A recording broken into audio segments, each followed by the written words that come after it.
Welcome everybody to the Social Dig, the greatest underrated show on the World Wide Web. I am your host, Mr. Rob G, and as always, we're going to be digging into the topics that keep you talking and the talk that keeps you thinking.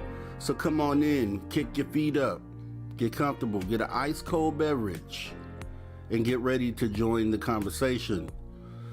What's going on, guys? It's been a couple weeks since we did one of these late night things, man. I kind of missed the conversation. We have some great conversation here. You know, if you've ever been here before, if you haven't, definitely consider coming back, hitting that subscribe button, notification bell, because when we do go live, we stay live and we're on usually all night long. So depending on where you're at in the world, maybe the middle of the day for you, maybe the afternoon, evening. So good morning, good evening, good night. I guess that covers everybody, right? Yeah, okay. So yeah, we're gonna go ahead and get into some great conversation again tonight, because that's what we do here at the Social Dig. You know, the call-in line is always live, and let me go ahead and bring that up. If you did not know, the call-in number here is 856-843-3444, or that's 856-THE-DIGG, right? The Dig, because we dig into topics here, and it's just a cool place to come hang out, right? Socially, right? So we're gonna get it in tonight, like we always do. Cover some topics here. Now, there's some things that's pretty pressing. Disclosure seems like it's being held back. You know what I mean? We just had a great guest over at the After Hours, Misha Johnston. And then we debuted Brian Bowden, who came in bringing the real. And I love that, right? Because we need some real conversations going on in this field here. No candy coating, no sugar coating the conversation. We need to talk about the real. We need to keep it real and cut out all the fluff. You know, that's what we do here each and every night. So if you've ever been here before, this is one of the realest places you're going to be able to come and have that real conversation. So hopefully we get some people joining in the conversation. Let me go ahead and look into the chat here and welcome everybody in. Bim Jim, thank you for coming in. Maggie M10, thanks for coming in. Anonymous Rex, Tipsy Nor, Sweet Robbie G, keeping it weird, rocking a late night live show. Thanks for coming in. Tim.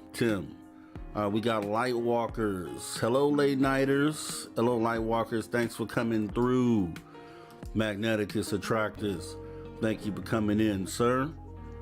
And let's see. We got to get it back on the map here, man. We took some time off. Love you, love. Thanks for coming in. Mike Jones, thanks for coming in, Mike Jones. Appreciate you coming through. And yeah. And I'm going to put Mike Jones' disclaimer up here, because this is actual facts. Warning, the discussion may get more real than one may handle. And it's happened. It happened here before. He's not stretching the truth there at all.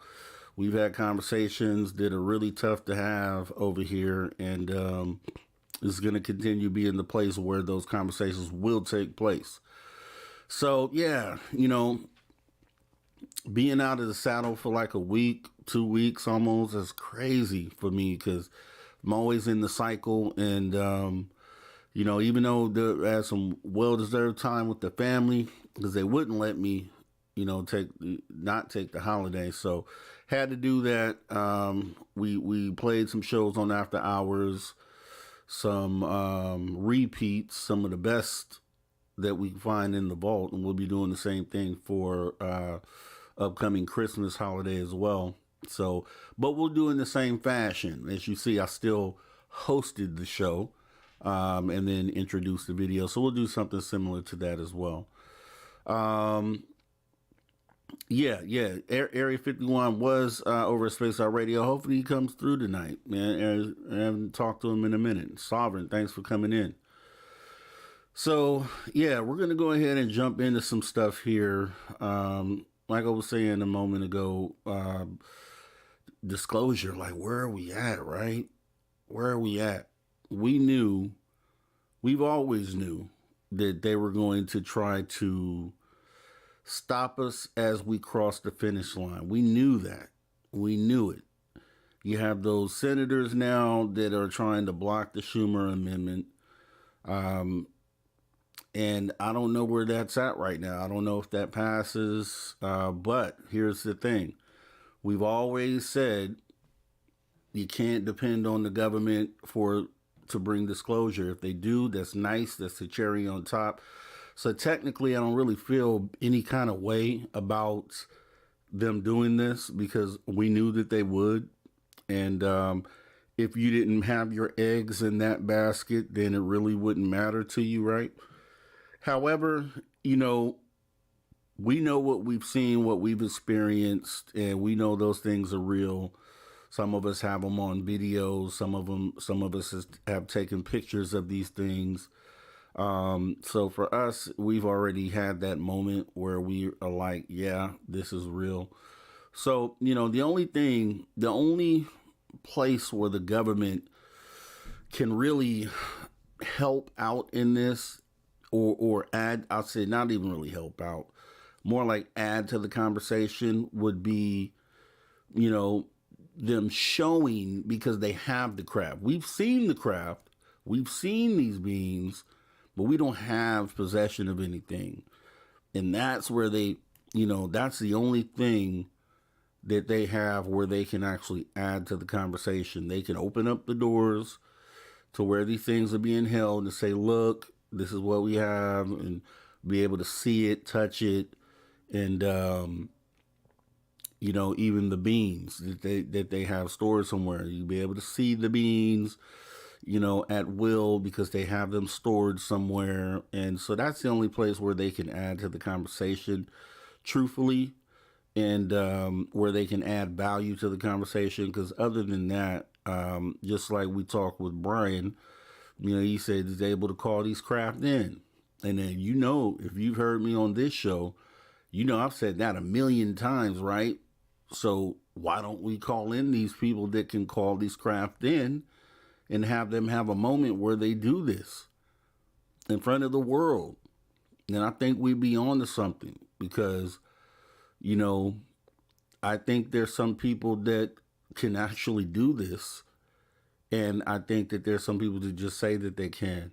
You know what I mean? So if we bring the real ones out, the real ones that can really do this, then there's no reason that we can't have that moment without the government being involved. So we say, hey, for those who are like, no, the government, they need to come out. They need to say they've held these secrets. I demand that they come out. So if you're one of those, then maybe put up the ultimatum. Say, hey, if you guys don't do it, then we're going to just do this C5 thing on our own. We're going to have this event, and we're just going to bring disclosure in front of the whole world. So what do you want to do? Do you want to try to handle this your way, or do you want to kind of bring it? Because Ross Coulthard came out recently and talked about the controlled disclosure versus catastrophic disclosure. And I think that's a great place, a place maybe to start talking tonight, right? Because to me, controlled disclosure simply means it's not control for our sake, it's control for the government's sake, right? Because they want to control the narrative. So if they do this the way that they want to do it, then they can do it in a way, or they're hoping they can. I don't really think they can, truthfully. But their plan is for them to bring disclosure slow enough and acclimate people to it slow enough so that at the end of this, they can still operate as a government and stay in power and have power and do all those things. That's their plan. There is no other way for them. So disclosure disclosure with them not being in power is not an option for them. So the only way that they will agree to allow disclosure to come forward, or for them to, step forward and benefit this in any way, is going to be if at the end of it they still are able to maintain power in the structure that they've set up here, the monetary financial structure, the whole thing. But you got to ask yourself, is that what we really want? Do we really want the same setup after disclosure? Because if you don't, then this whole control disclosure thing sounds ridiculous to me. It sounds like, no, we don't want that. That's having your cake and eating it too. So you get to, what you really don't want to do, kind of try to bring the moment forward, but then also keep power. The whole thing is with enlightenment and ascension, things have to change. Like this whole thing that we're doing has to change. Now, I believe on the other side of this, I believe governments can exist. I believe that they can exist, but they have to play by our rules in order for this to work out the way that they want it to work out. You want to still maintain yourself as a government? Okay, well, we need to talk about some things then. We need to sit down at the table and discuss how the world is being run and figure out a better way to do it. We've been asking nicely prior to disclosure to have these things change and to have this structure more benefit the average person. We've asked without aliens being on the table, and those requests have been totally ignored. And, so now we're at that moment where, because in any other situation, I'll say this too, this doesn't change.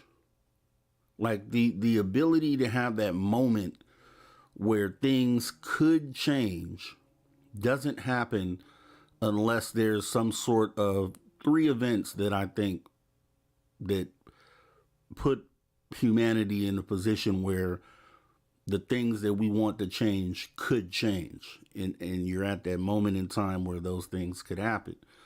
So the 3 things would be an asteroid impact, like a rock coming from space into our atmosphere, small enough to not wipe us all out, but big enough to really shake things up in the world.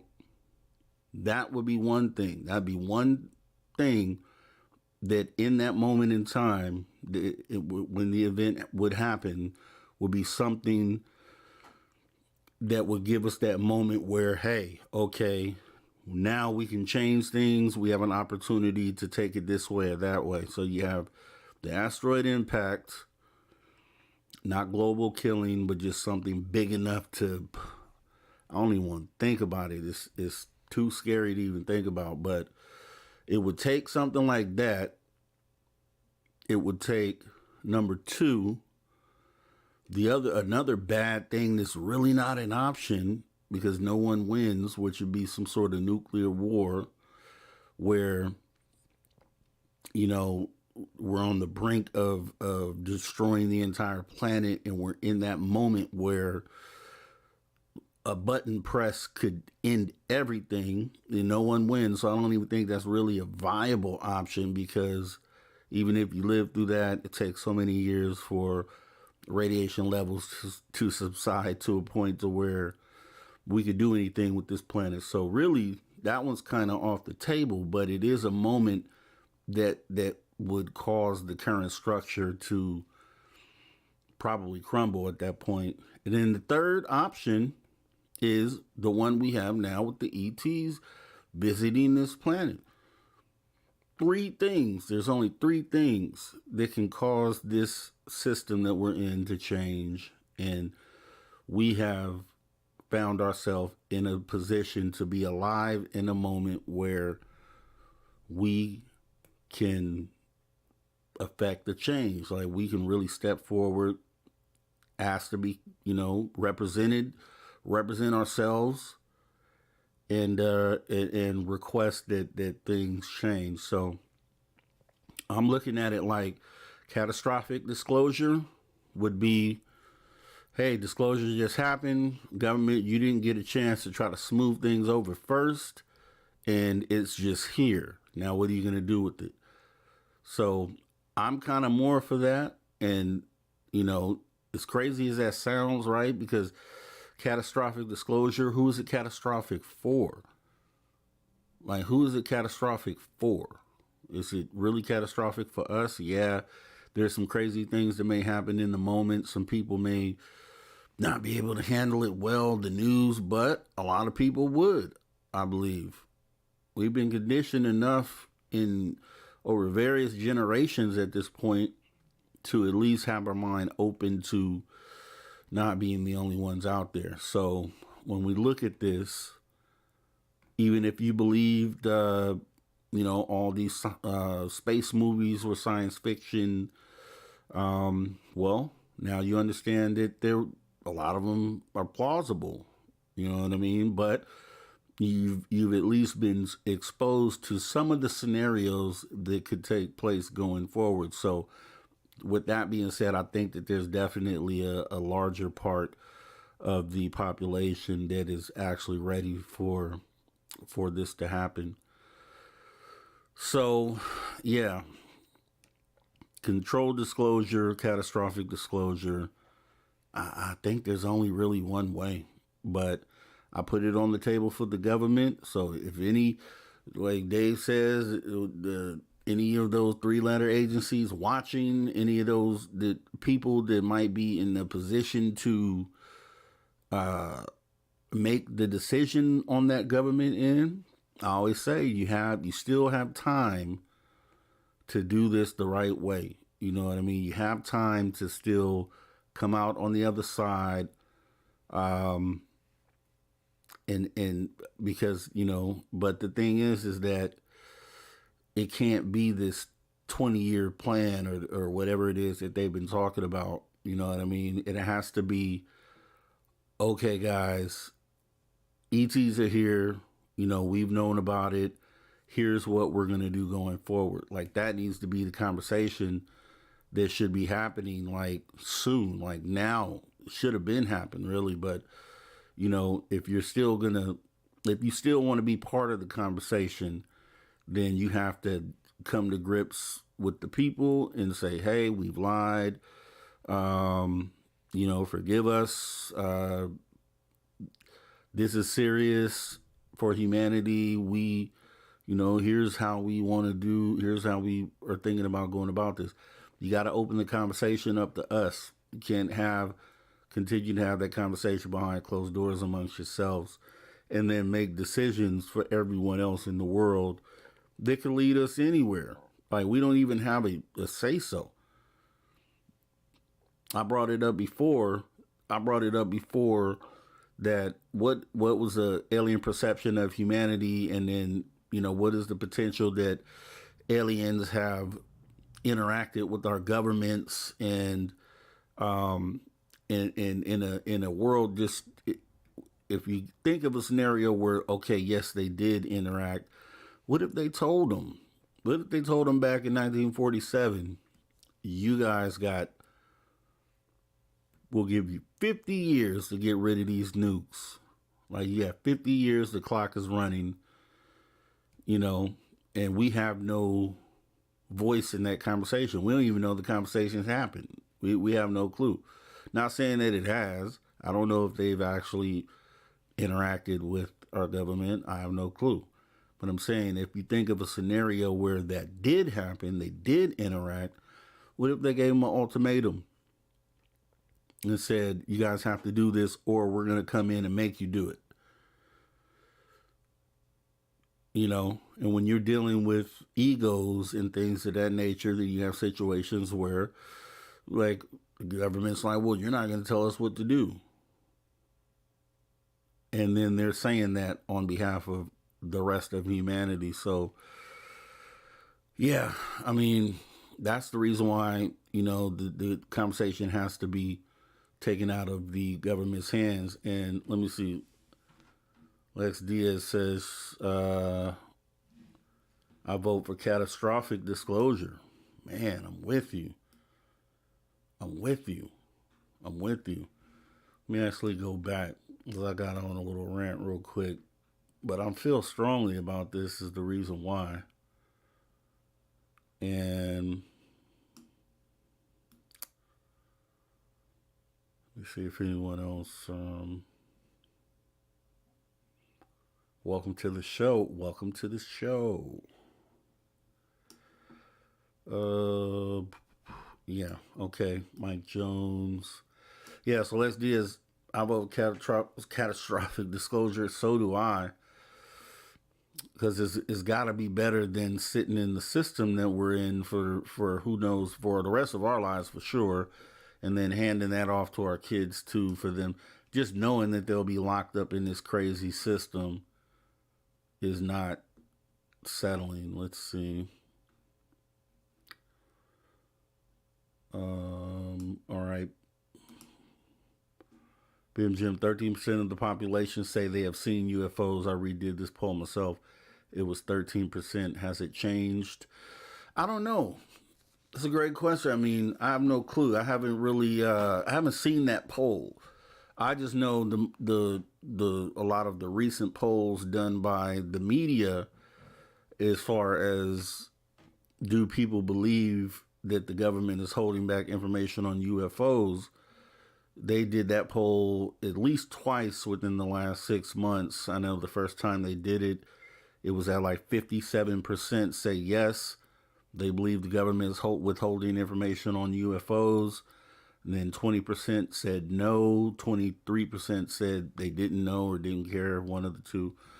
That they polled again over the summer, and they said that 57% went up to 63% of the people polled believe that the government is withholding information on UFOs. So I don't know about the percentage to say they've seen, because here's the problem with that. A lot of people, just like we talked about here, a lot of people don't come forward. So that would be a skewed number right there, just off top, even if that was the actual number, which it could be. But we know there's a percentage of people that have not even come out and admitted that they saw anything for various reasons. So let's see, Mike Jones. There's more to the story than they're telling us. During Bush Jr. time, an armada of craft were seen over Mexico, headed to U.S. and went back. What appeased them? And I don't know which armada you're talking about, because I mean, one that I haven't heard of. I know the one that we've watched on here on this channel with the white spheres that were in Mexico back in 2004. I think Bush was still in at that time. And it was like hundreds of them in the sky, flying across the sky. The same things that I caught on film here in Bakersfield, California.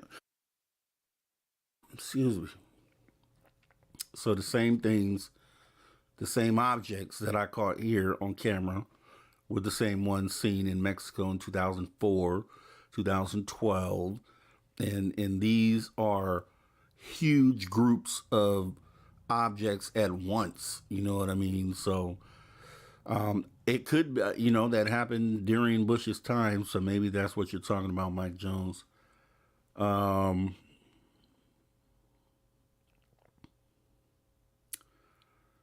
let's see. Okay. Bim Jim. Jim says a boloid. I saw a boloid. Few people have seen them.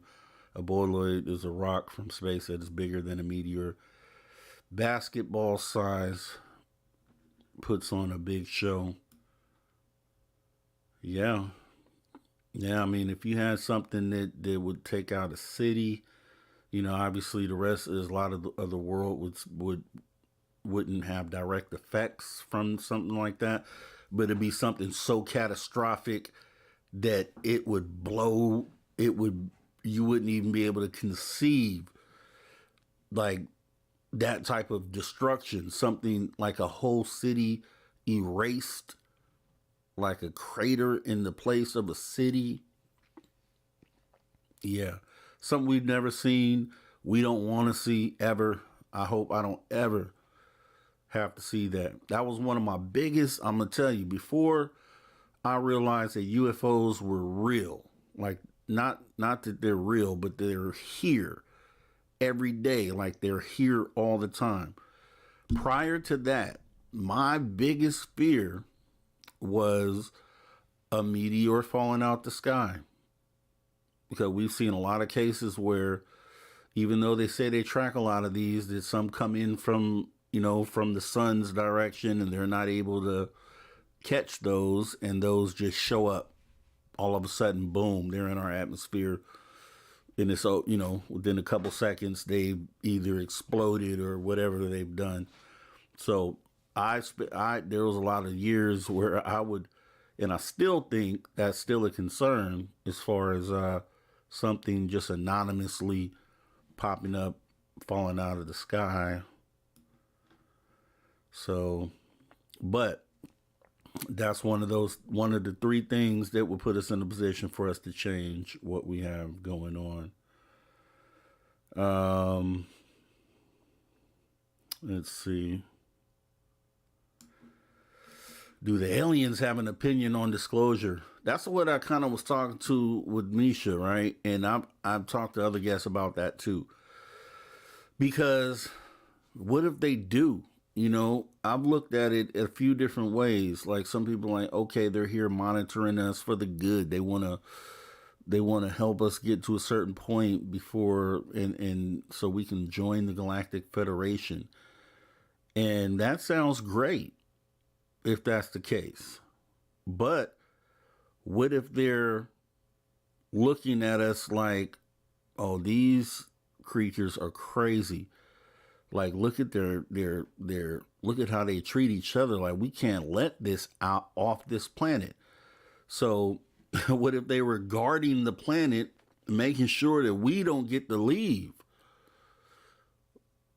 Because wouldn't you feel that way? If you came upon a planet of some just demons, like just some really evil beings that were just doing evil stuff, right?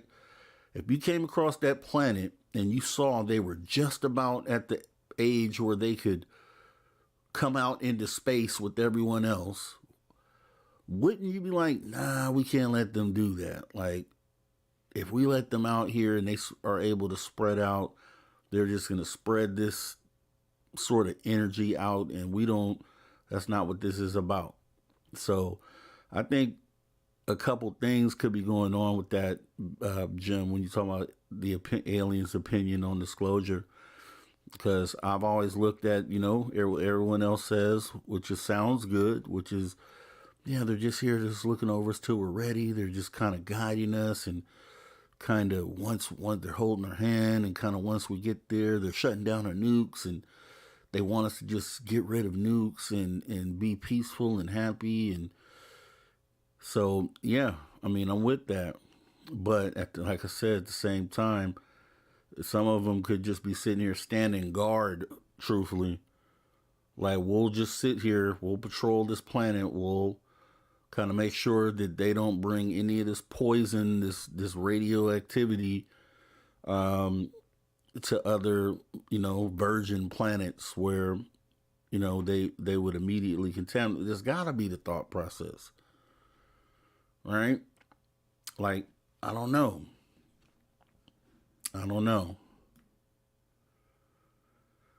Let's see. Yeah. What if the beings drawn on the pyramids are the mixed hybrids of fallen angels? Could be. I mean, the only thing with historic things is our interpretation, right? So it doesn't mean that it's right. We just have it. We're taking guesses, trying to decipher the language they were using, and then trying to speak for them. It could technically not mean that at all. It could mean something totally different, right? So I think when we look back into history, it's a guess at best. Now, some of the times where they've drawn things and they've drawn things that look literally like what we know as grays or other type species. Now, that's a little different because a picture doesn't lie. An actual picture or a depiction of a picture doesn't lie because you're drawing, your eyes see what their eyes saw. The eyes don't lie. I mean, that's what they say, but you know, it doesn't matter what language you speak. If you can draw a picture, that picture translates across all languages. If you've seen what they're drawing before, you're like, oh, I know what that is.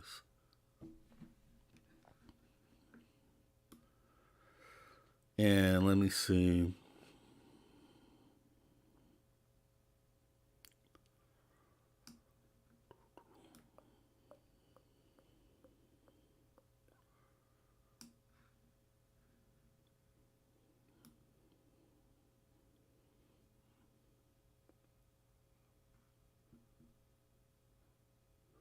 Okay.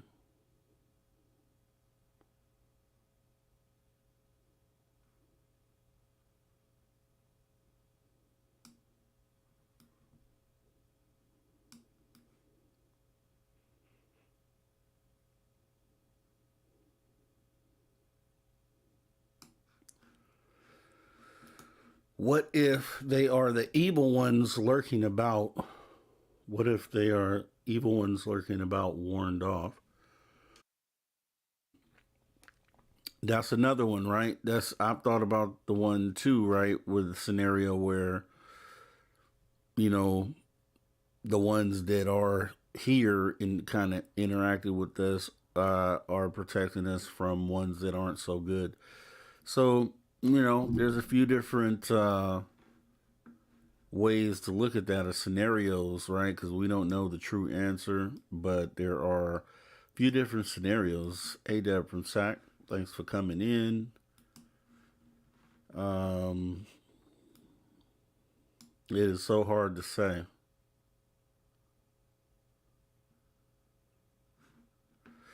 Yeah, yeah. I don't know, Lex Diaz. That's kind of what everybody's waiting to see. If you listen to some people, they say it's pretty much gonna be killed. It's gonna be deaded. But then when I watched the press conference the other day, it kind of make it kind of felt like there's still a possibility that it does pass. Like they're fighting behind the scenes to try to get it to go through. So I think we're kind of in limbo here on that. And then if it does go through, what changes do they have to concede to in order for it to actually go through?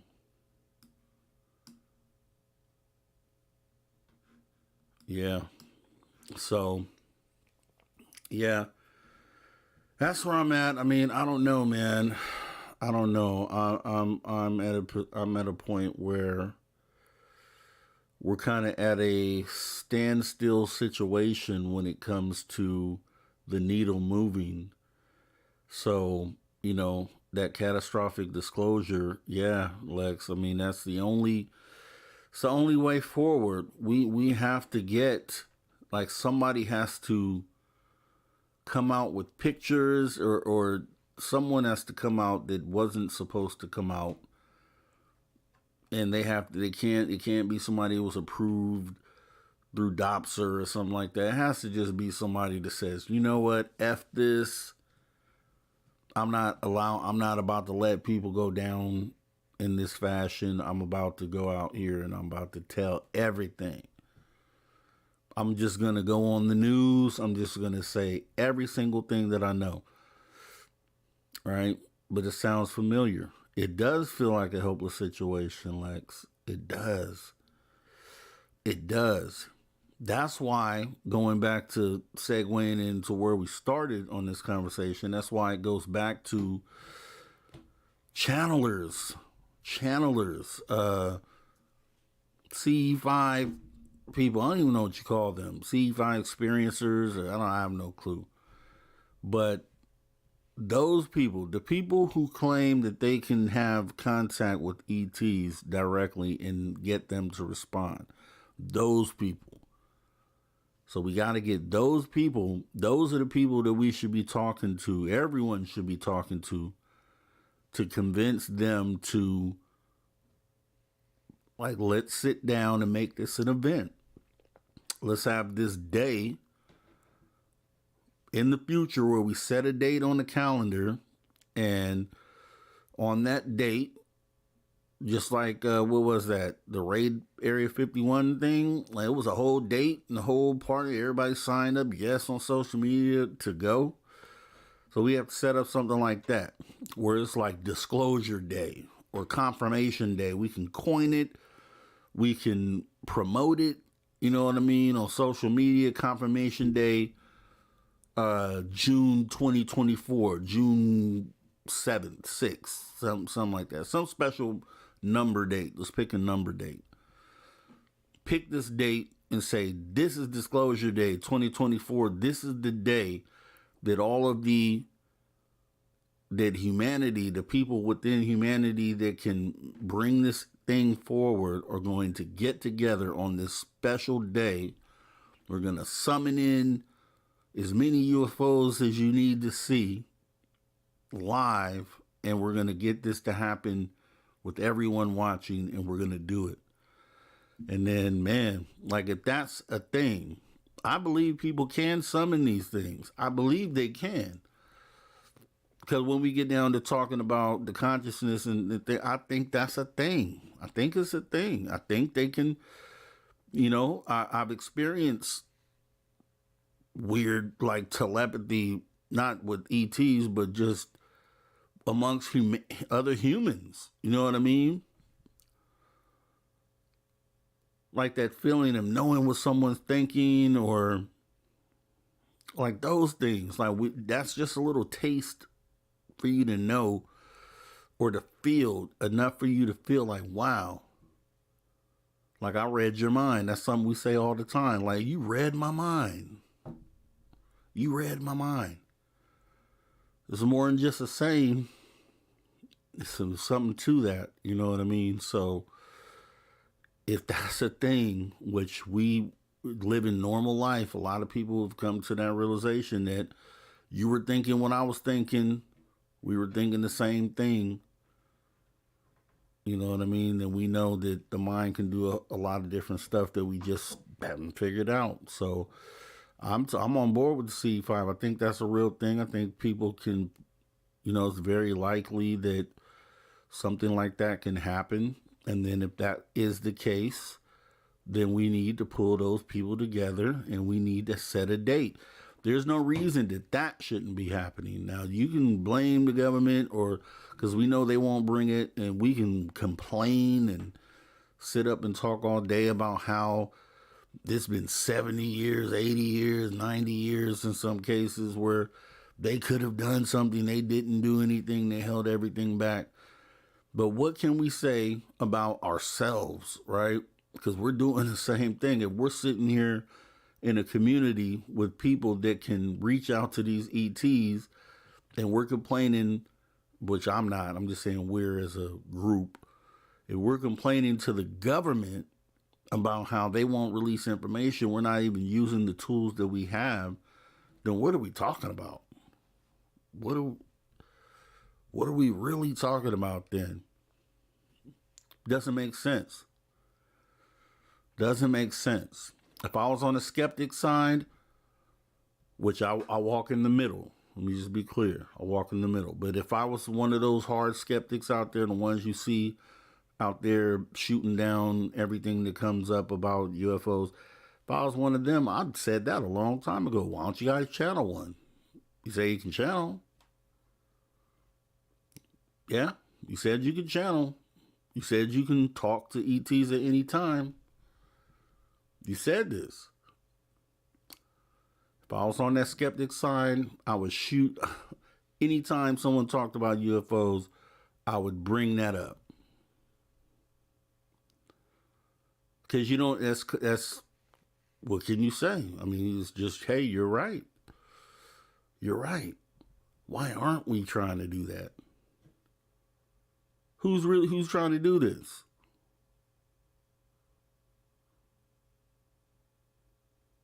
People go on their own and do these C5s. They go in little small groups. But who's trying to use that power for what it should be used for? Think about that. That closes the case. Case closed.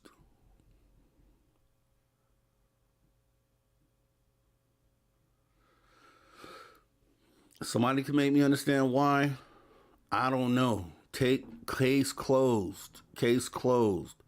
No more to talk about. No more to see. They're here. We showed you. They showed up. They're right here. They're right there. That will let the whole globe know immediately that these things are real. And it's just like, I want to go with the person that can do this. And when we were talking to Brian, like, I want to go out with you, man, because I know what I saw. I know they're there. I know they are, for sure. It's not even a thought to me. I know they're there. But let's try to refocus, because if we can do this, even the people that do sit and hang on the government, you wouldn't even need to do that. You wouldn't even need to worry about the next NDAA. It would not even be a concern. You wouldn't have to worry about the next UAP report. You wouldn't have to worry about when is Corbell going to release another video. You wouldn't have to worry about any of that. We're in a community with other people that claim to have this ability. So why aren't we using it? Why aren't we calling on those people to do it?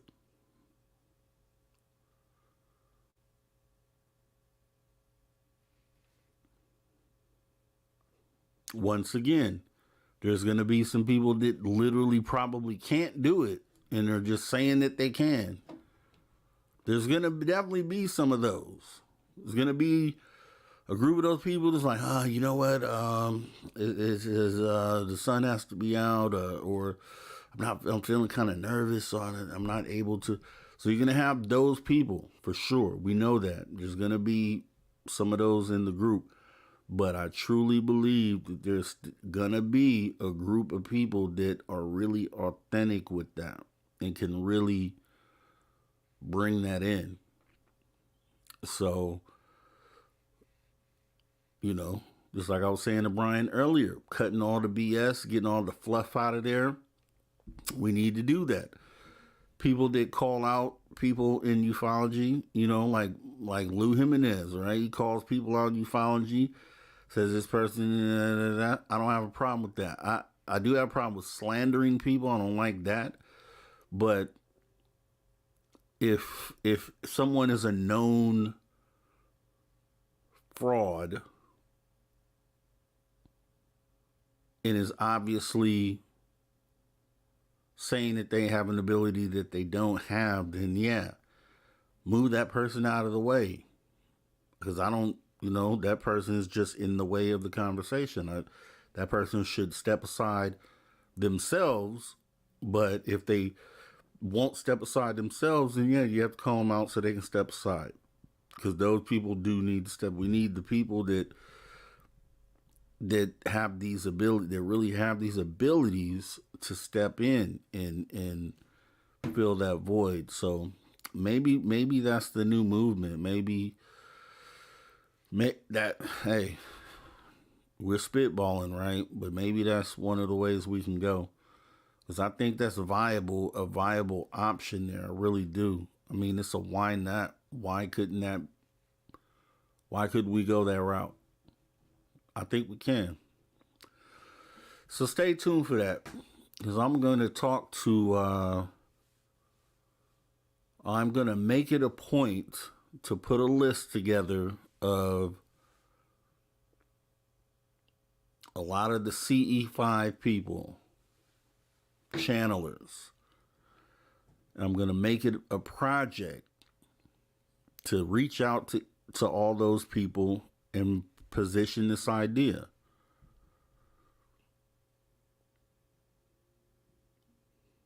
Because the ones that aren't true with it are going to decline. They're like, oh no, I can, okay, we'll just step aside then. You're going to get the other ones that are going to be like, yes, that's a great idea. You know, let's do that. And those are the ones that, you know, I want to try to gather, because this might be a thing. It might be a real thing that we could actually look at.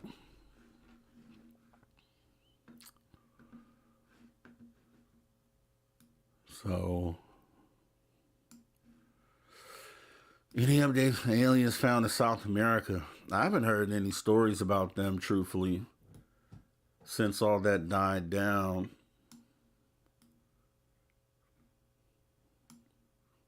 So not that case in particular. Nope.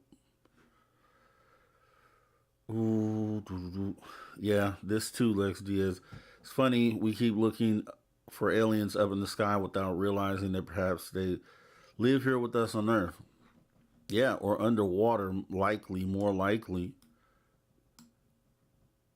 Yeah.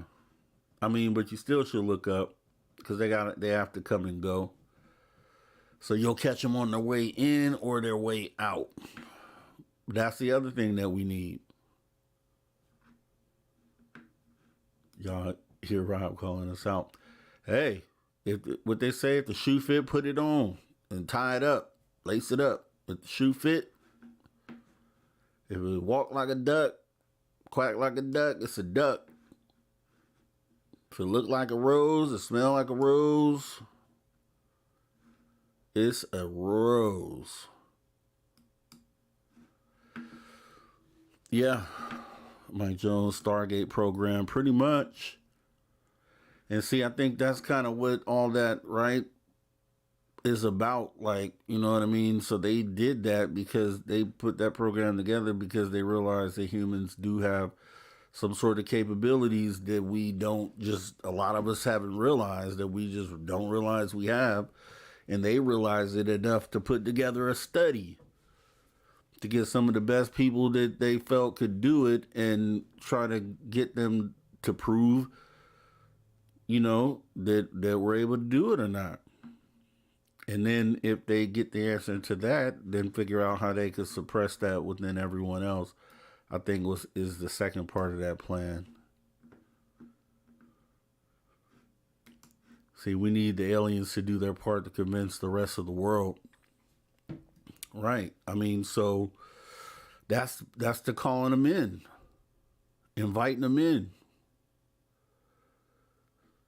Like, yeah, they come in when they want to. They come in if they want to and all that. But if there are situations where we invite them in through CE5 and they see that and they say, okay, well, they want us to come in, so let's come in. Because that from every report that you hear, that's essentially what's happening.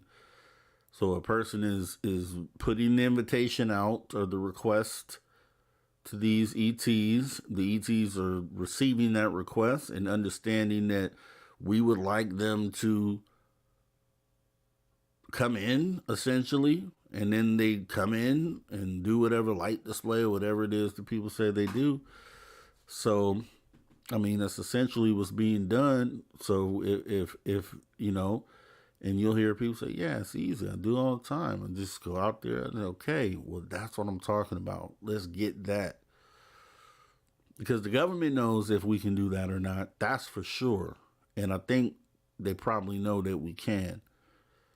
You know what I mean? So you got to kind of like, what else can you do to make them play? Like, if you want the government to do something, how else? And it's something like this where essentially, potentially, they could lose power and all that behind it. Like, the one thing they don't want to lose, they could lose behind this. How do you get them to play fair, or how do you get them to be honest about what they're doing? Or, you know what I mean? How do you get them to do that? And the only way really is to show, hey, we have this other way to do it that doesn't include you.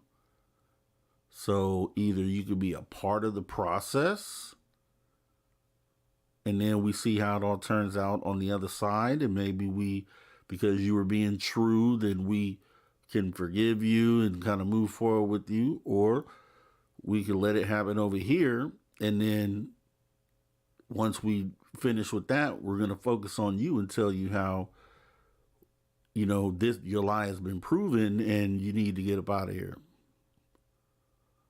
So that's what I'm saying. So in this, I don't know how many people realize that this is like, it's a real moment. It's not just like one day it might be like that, or one day, you know, if these things come, then, you know, then maybe it'll, no, like, these things are here. The ball is in our court. So what do we do with the ball, man?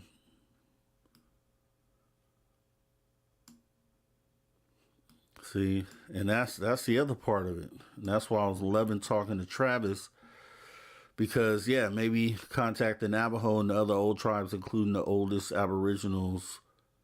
Yeah, yeah,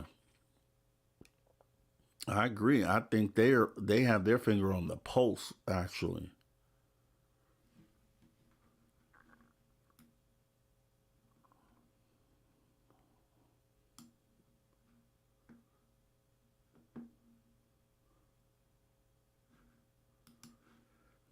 Makes a good point.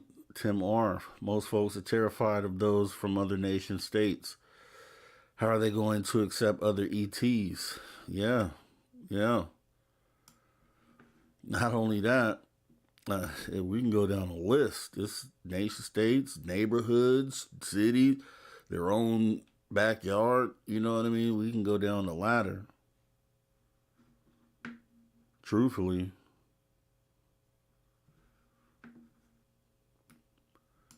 consciousness is also the key. Yeah, that's exactly what I'm saying. I think it is the key. That's why I think there probably is something to the CE5. That's why I just feel like, dude, you can talk, you can literally tell them to show up right now. You can literally do that. Reach out and request that they appear. You can do that. Like, that's what, like, let's do that then. Let's do it. Let's do that.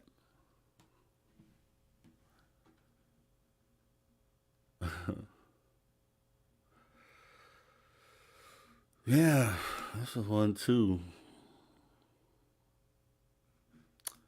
Disclosure won't be that catastrophic. They've been here forever. It's just a lesson for us to learn. Yeah, it shouldn't be catastrophic because we live on a planet. There's other planets out there. One would have to assume that something probably lives on one of those planets like we do here.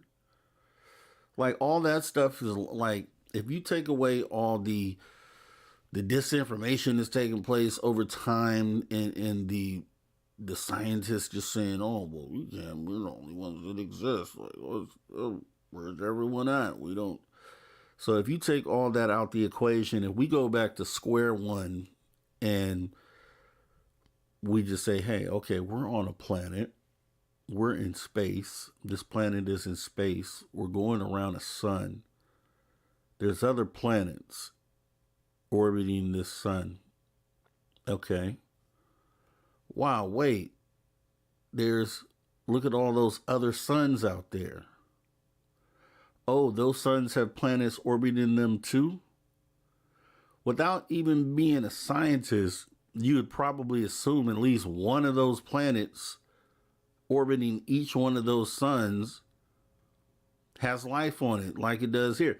Which may not be the correct way to approach it, but just from a common sense level of thinking, I think you can probably deduce that there's other life out there. Whether it's true that there's life on at least one planet in every solar system or not. So if you take all the disinformation and stuff that's been put away and just use common sense would have led you to the answer that there's other life out there without needing to hear from any scientist or astrophysicist or any of those things. You'd have been able to figure that one out on your own. So, and it's crazy when you think about that, right? Because we didn't allow common sense to even get us to that point because we've been trained and programmed to just listen to what the scientists say. So just the scientists say it's not that, so it's not that. And that goes down the list of a lot of different scientific things, really, you know what I mean? Because they moved the ball and moved the goal line every so often in science. We see it all the time. I grew up with 9 planets in our solar system. Now there's 8. Because now they want to change the way they look at the 9th planet. Now, it's not actually a planet. So there's a lot of that going on. And it's going to continue to go on. So, I don't know. I think common sense, I've said this before as well, I think common sense gets us through a lot of this stuff.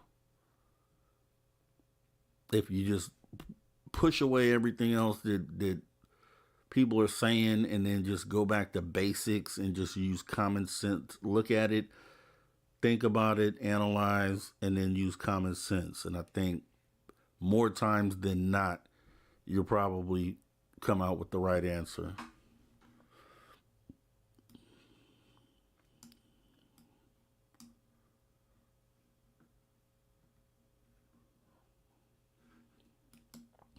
That's crazy right there, Mike Jones. I didn't even think about that. Now that's deep. What if all other planets do have life just in another dimension right here? Yeah, I mean that could be the case. Mars could be full of life in another dimension, and Earth is the one that doesn't have life. And yeah, I mean, that can go a million different ways at that point. But if you want to be honest, like my thoughts on Mars, I think the moment people think, and I don't know how I feel about this, but people say, "Oh, we're already there. We have a secret base on Mars." I don't know that. I haven't seen one. I can't really say that's if that's true or not. I can't say that. But I can almost guarantee you common sense tells me that if Mars was a planet like Earth in the past, that you're probably going to find that there was life there at one point in time. That's just common sense talking right there.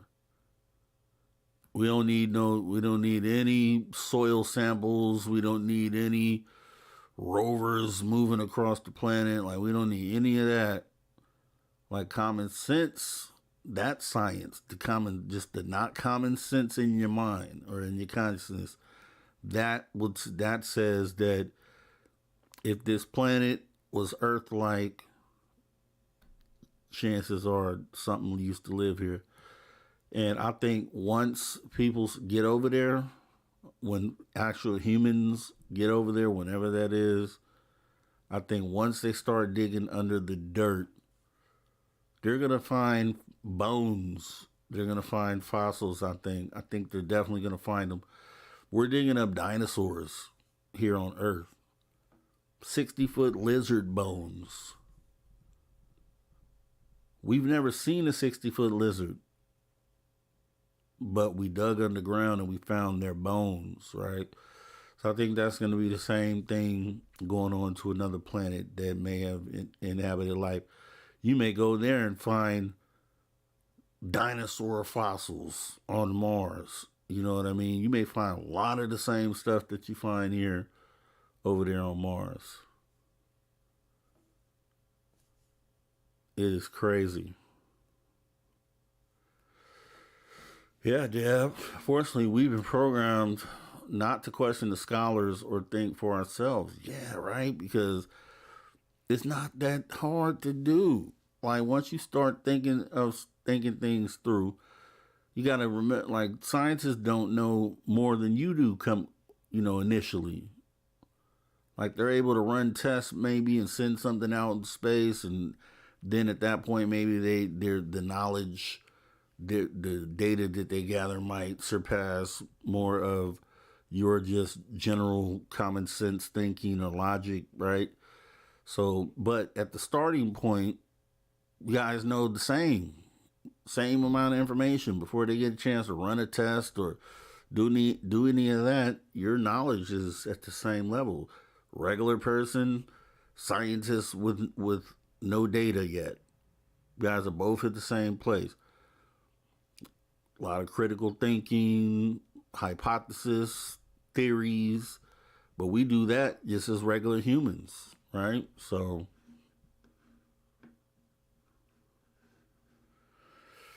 yeah, we're digging up bones. We're digging up bones, lovey love. We're definitely digging up bones. You know what? I wouldn't be shocked, Timar. I wouldn't be shocked at all. I'm sure we will. I'm sure we will because if you ask me, and this is just obviously there's no proof behind this, but I think if we were transplanted from anywhere, I think it probably was from Mars. Only because it's pretty logical to say that the next planet over that just happens to be Earth, sort of Earth like, if you had two of those planets next to each other, like right now, if we were in a situation where we needed to leave Earth, like we probably will at some point, if Mars was still, which it isn't a viable option, but actually it's where we're trying to go, right? We're trying to go there now. That's Elon Musk's plan to get us to Mars, to get us off planet, so we can be a multi-planet species. And our first place to think to go is the planet right next to us, Mars. So think about that in the reverse. Think about that same scenario in the reverse.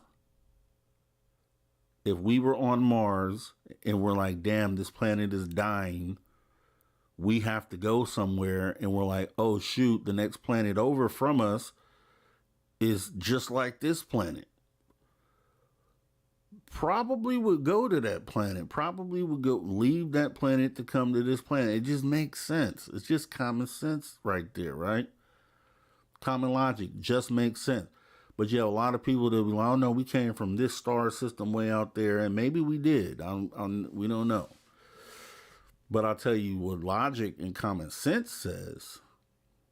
Common sense says we probably just came from the planet right over there next to us.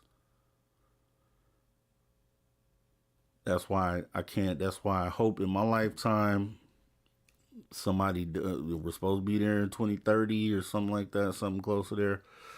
I'm just hoping that I'm still alive when they get to digging on that planet. Oh man, I can't wait because they're gonna pull a skull. They're gonna pull a straight skull out of the dirt. I'm telling you, they're gonna pull a skull out of the dirt. They're gonna pull bones up out of that dirt. It's gonna be, man, I'm telling you, mark my words. Mark my words. And this is, yeah, I agree with this too. Universe like a desert, planets like Earth are like islands. So we should treat any shipwrecked alien like a survivor and help them, not exploit their technology. I agree. I agree. I agree. That makes a lot of sense when you say it like that too. once we break out of the box, Deb from SAC, once we break out of the box, we can think freely. Yeah. Think freely, right? Think of that. That's why I said, that's why this is important, because there is a chance with this moment that we're in that our grandkids or even their grandkids will be able to be free thinkers from birth. They'll be enlightened from birth. They won't have to go through to some pre-made system and pre-programmed thing process that you go through, and then wake up finally at 40 years old where you're like, you know what am I doing? This is crazy. See, there's a lot of people that do that, right? You go look back through a lot of your relatives and people that at one moment they woke up and they were like, well, wait. I'm doing what again? I'm sitting in this, what? I'm going here 5 days. Why? Like, what are we doing again? That person was awoken. Boom. A lot of people call it something else. People in society look at it as a failure or I'm trying to think of another way to put it, but that's how they position it. Like, oh, because you don't want to do this job, this thing called a job, and be locked into this, then you have failed. Like, what are you measuring that against? I think every person that finally wakes up and sees this for what it is it's a good thing. And it's just, one day, even if I'm not out of here to see it, but I hope I am, the first generation that gets to be born unlocked from the start, enlightened from the beginning. That's going to be a crazy day, because from that point forward, all of us old timers that it took time for us to, half of our lives before we were finally awakened and enlightened, those days are going to be over with. Imagine if you had been unlocked from day one. And I feel like I was unlocked pretty young, truthfully, on some other things, but I still didn't realize the big picture. You know what I mean? I just feel unlocked on some abilities, you know what I mean? But not necessarily on the knowledge part. So imagine for the kids that once that's a normal thing to be a free thinker, to think for yourself, not be told something, like, that's going to be a beautiful time for humans, man. And right now is your time to help that get here. That's the beautiful thing. May not be able to get to experience it personally, but it can at least be part of the reason why it was possible. And then those kids 100 years down the line look back on us and say, man, that was the moment right there when it all changed. That 2023, way back in 2023, that's when it changed. I wish I could have been alive back in 2023. They are the reason why we're able to do, we're where we are today. Hey, I'll take that. I will take that. Lightwalker says 60-foot lizard bones, crazy compared to the cryptids who inhabit my family property. Lightwalkers, exactly. That's the reason why when I talk about cryptids and things like that, like, I haven't seen one myself, but I am open to it. I'm open to it being a possibility because 60-foot lizards used to walk on this planet. So if 60-foot lizards used to walk on this planet, which is crazy to even think about, it's crazy to think about that. And I said this to someone, I think Lou Jimenez, when I did the show with him, but way back.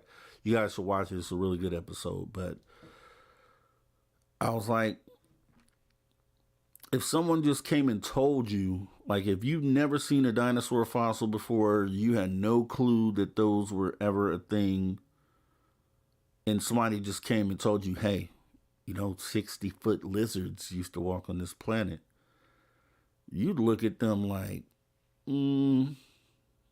okay, right? But we have fossils that we're able to pull. So, thing is that if you could think of that, then what else is possible? That's why I'm open to it. Like that's why I know everyone else will be too. Everyone else out there, because I'm not here to say if they're real or not because I haven't seen one, so I can't say yeah that's real because I've seen one for myself. I listen to other experiencers who have seen things, and I'll go with what they say, right? But give it doesn't give me the ability to say myself that those things are real. But I can be open to it, right? And I think that's the biggest key is being open to the possibility. Always being open to it. That's why you take a middle of the road approach with all this. Just be open minded, be open to it. So 60-foot lizard bones makes me feel like there's a lot of other crazy shit that's possible. The elephant, the Dumbo elephant octopus that we looked at a few weeks back, that's here on Earth in our ocean, that crazy looking thing, right? If that can be there, then why couldn't something else strange and different and crazy be there too? Why not?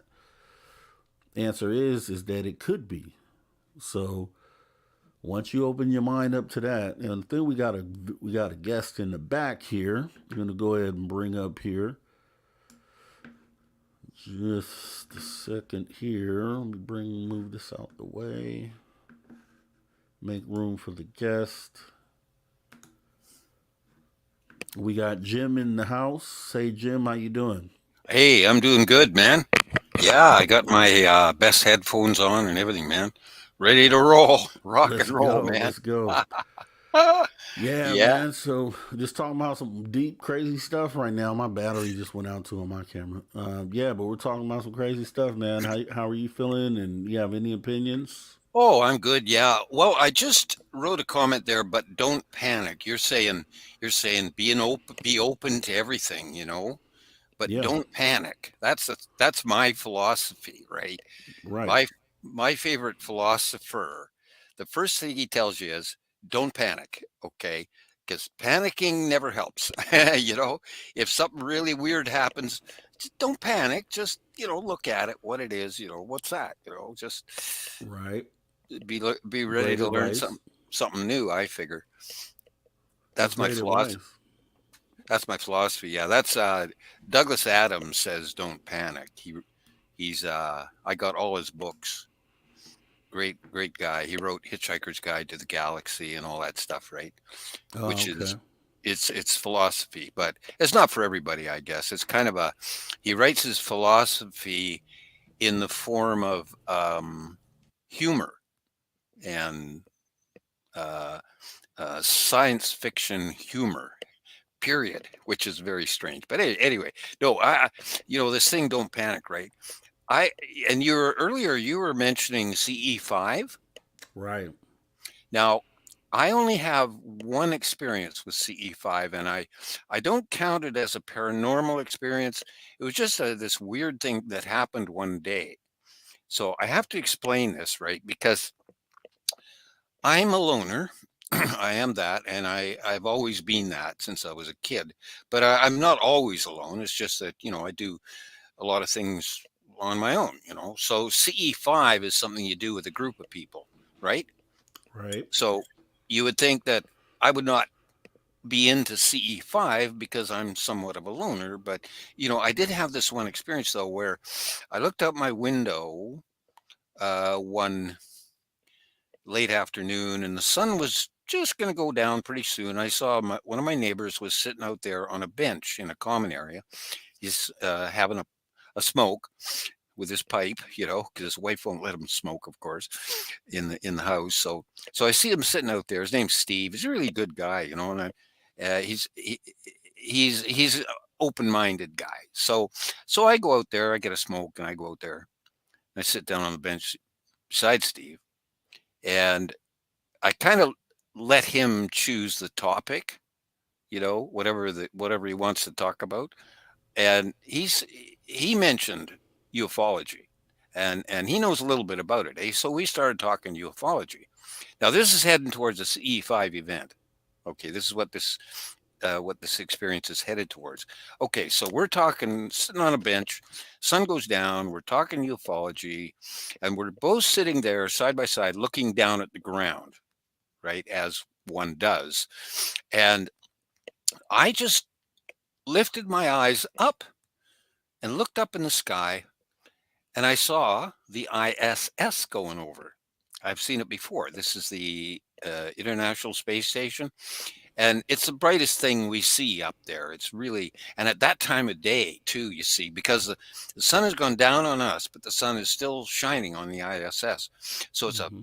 big spark of light moving across the sky, and it's moving at the speed of the ISS, and it's moving in the direction, normal path of the ISS. So when I raise my eyes up and I see it up there, I say, "Oh, there goes the ISS." Steve looks up, and it scared the hell out of him. He jumped up out of his seat. I didn't know he could jump that high. I honestly didn't think he could jump that high because he's the same age I am, right? He goes flying up in the air and he comes down, runs a few steps, turns around, looks up at this thing going over us, and it scared the hell out of him, you know. And that's kind of that could have been CE5. I don't know, but it was two people thinking about UFOs, and then one appears. That's could be CE5. I don't Yeah. really know, but what's isn't that? But what's what I another thing I learned by this experience is that um, Steve has a different personality than I have. He sees something weird, and he goes up and he gets afraid. He jumps up in the air, whereas I'm just sitting there and I don't panic. I'm just looking up there. Well, yeah, that's probably the ISS. Whatever, man. I'm not afraid of it. It's just something weird in the sky. Well, that's cool. The ISS. I don't care. Although it could have been, it could very well have been uh, a UFO and placed there by the CE5 process. Yeah. Uh, I made the mistake that I did not go in and check the internet immediately. I should have, because I could have looked up whether that was the ISS or not. If it was not, then that was a CE5 event, and that's my only CE5 event or anything close to it. Now, I say I'm a loner. This is true, but I've had about maybe 30 some odd good paranormal experiences, and some of them have been with other people where we've all seen the same thing and said, "Wow, look at that!" What's that? Right. And I've had a few of those as well, but most of my experiences have been on my own sort of thing, eh? And were you talking about BEK earlier? Did you mention Black Eyed Kids? No, they were talking about that in the chat though. Yeah. What do you have on that? Okay. Oh boy. Yeah, I met I met the BEKs, man. They came to visit me, and they come to visit you for some reason. I don't know why, but they sure came to visit me. And this experience is these kind of experiences are a little bit difficult to tell. That it takes a lot of energy out of me to tell a story like this. But I'll tell you, you got to understand all the details of what happened to me that morning. Now, I was house sitting for a friend of mine, and so I went over to his house, and I just got to live there and feed his dog while he and his wife and his kids are off in some other they fly away somewhere for 2 weeks, and I take care of their house. That's a house sitting. So it was a very nice little house, and in the morning, I got up and I thought, oh, I want to read this book. I brought this wonderful book with me to read, big hardcover history book, And I'd read this author before, and I'd started this book. It was a phenomenally good history book to read, So I wanted to sit down and spend a few hours just reading this book. And so in the morning, beautiful summer morning, I opened up the front door wide, and I sat in a chair down a hallway so I could look to my left and I could see the front door, and it was open. And then to my right is the backyard, and I opened that door a little bit too, so I got a cross breeze blowing through, perfect, very comfortable. Got my cup of coffee and my smokes and my book, sat down in a big chair there. I was getting real comfortable, ready to spend 3 or 4 hours reading this beautiful book that I had. And so I sit down there,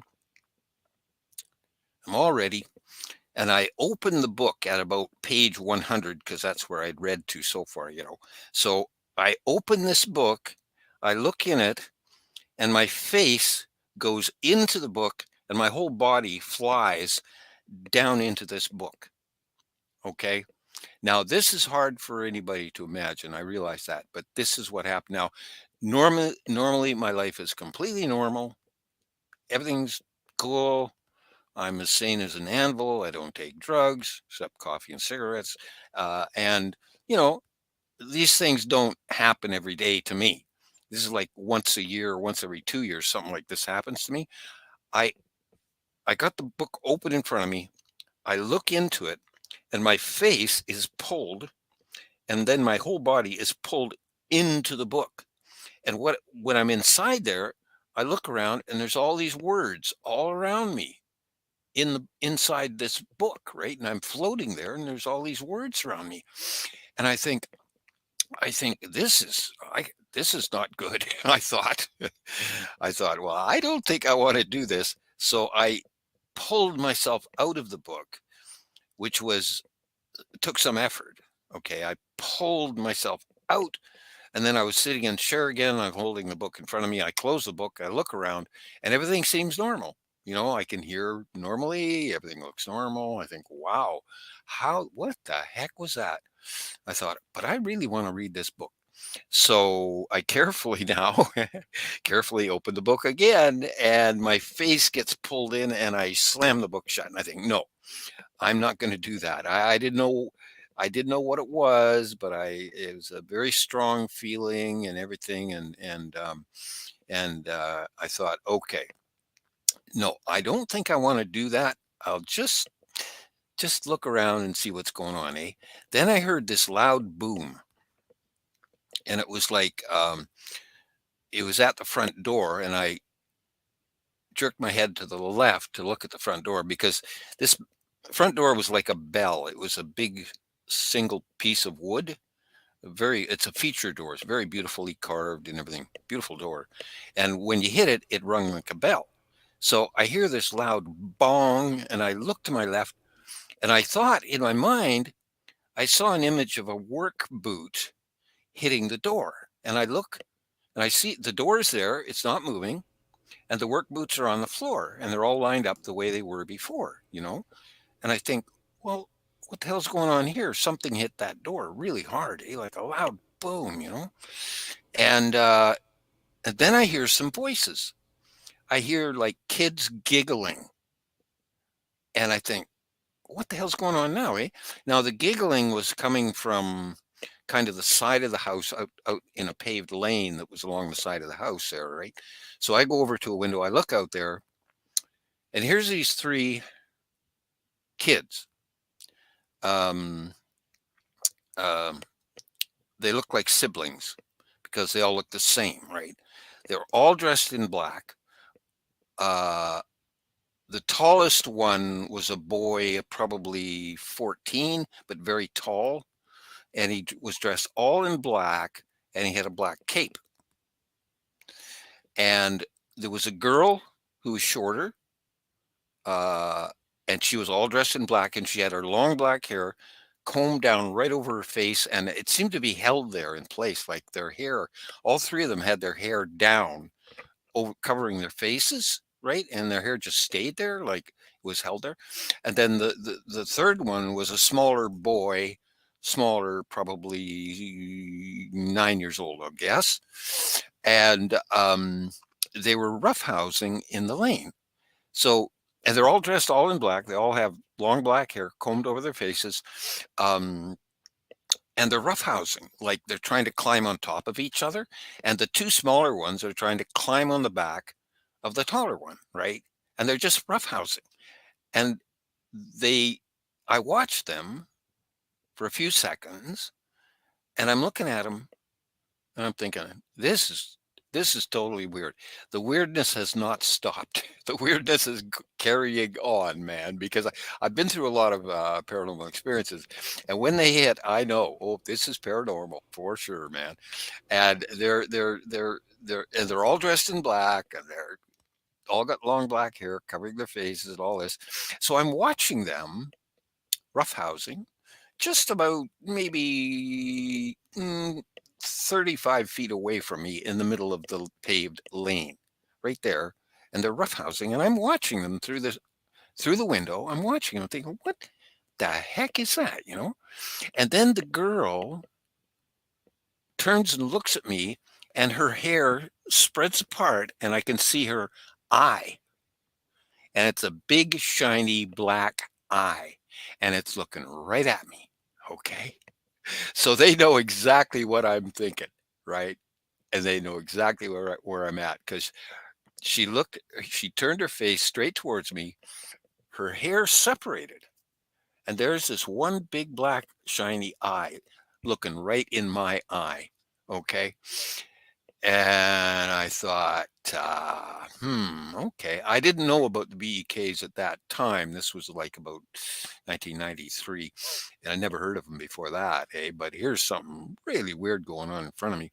So I'm looking her in the eye, and I'm looking at the other two, and the other two, the two boys, they kind of turned their faces towards me, and they stop roughhousing. Now they're all facing me, and I think, okay, I'm going out there. This is too weird. I don't know what these people are doing, but if they're going to throw a boot at the front door, I'm going to go out there, and I'm not going to harm them or anything. I was just going to go out there and talk to them and say, "What are you doing? What are you messing around here?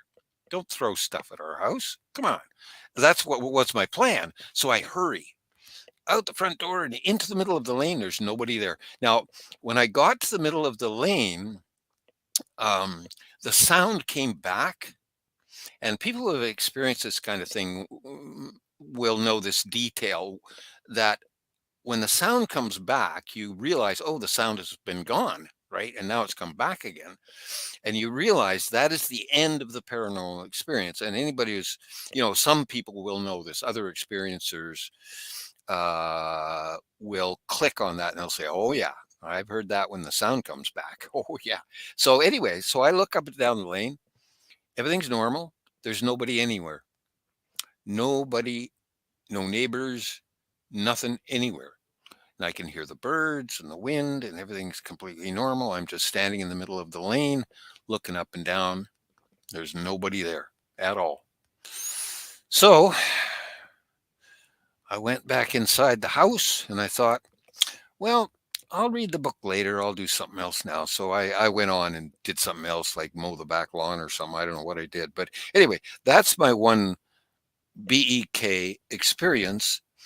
And from that, and from reading a whole bunch of other BEK experiences, I figure they're aliens. I think they're aliens of some kind. I mean, but I don't know that for sure, of course. I can't know that, but I kind of think they're aliens. I mean, they're like other aliens I've met. They have these abilities to get into your mind and affect your mind and know everything you're thinking and know everything in your memory and all that. So that's why I I think they're aliens of some kind. So anyway, that's my Yeah. bee story. No, yeah, and thanks for sharing. And I agree with you on I'd done a show about them. I have an image of what, a depiction of them on the screen now. And, I came across them. I've seen them. I didn't know what they were called. I haven't had my own personal experience with them, but I came across them when I was looking into shadow people. So I don't know where the connection is there, but they are definitely some sort of something going on with them there.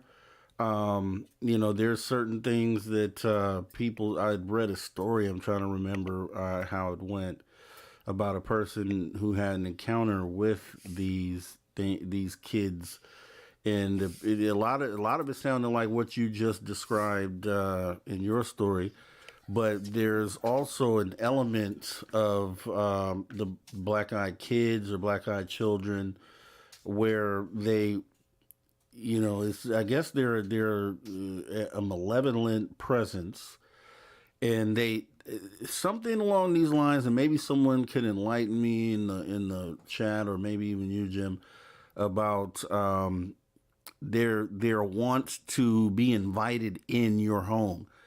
And so apparently they're not able to just come in your home. And I don't know what's supposed to happen after if you did invite them in. I guess that's where they latch on to you at that point, or I don't know. But I'm gonna go into some stories here about them that I'll read in a minute here. But yeah, I think that the way the story was being presented is if you were to invite them in your home, then that's when the trouble starts. But if you don't, as long as you when they request to come in, if you as long as you don't allow them in, then I guess you're okay. And I don't know if that's the case because I'm kind of new to that subject as well. But yeah, I don't know if they're aliens or if they're more along the lines of, but even shadow people kind of cross over into the whole phenomena as well. So I don't know. I mean, I think it's all lumped together. It may be connected to aliens. It may be connected to paranormal. I don't know. What do you guys say in the audience? Who has also had experience with black-eyed children or black-eyed kids? And do you think that they are more along the paranormal side or alien, or what do you guys out there think? What is your opinion, Jim? I mean, I know you said maybe aliens, but did you feel like any like an evil presence with them, or was it just kind of they were just there, and did you have any feeling behind the encounter? Like, did you feel like, oh wait, these are evil, or okay, well, this is just weird?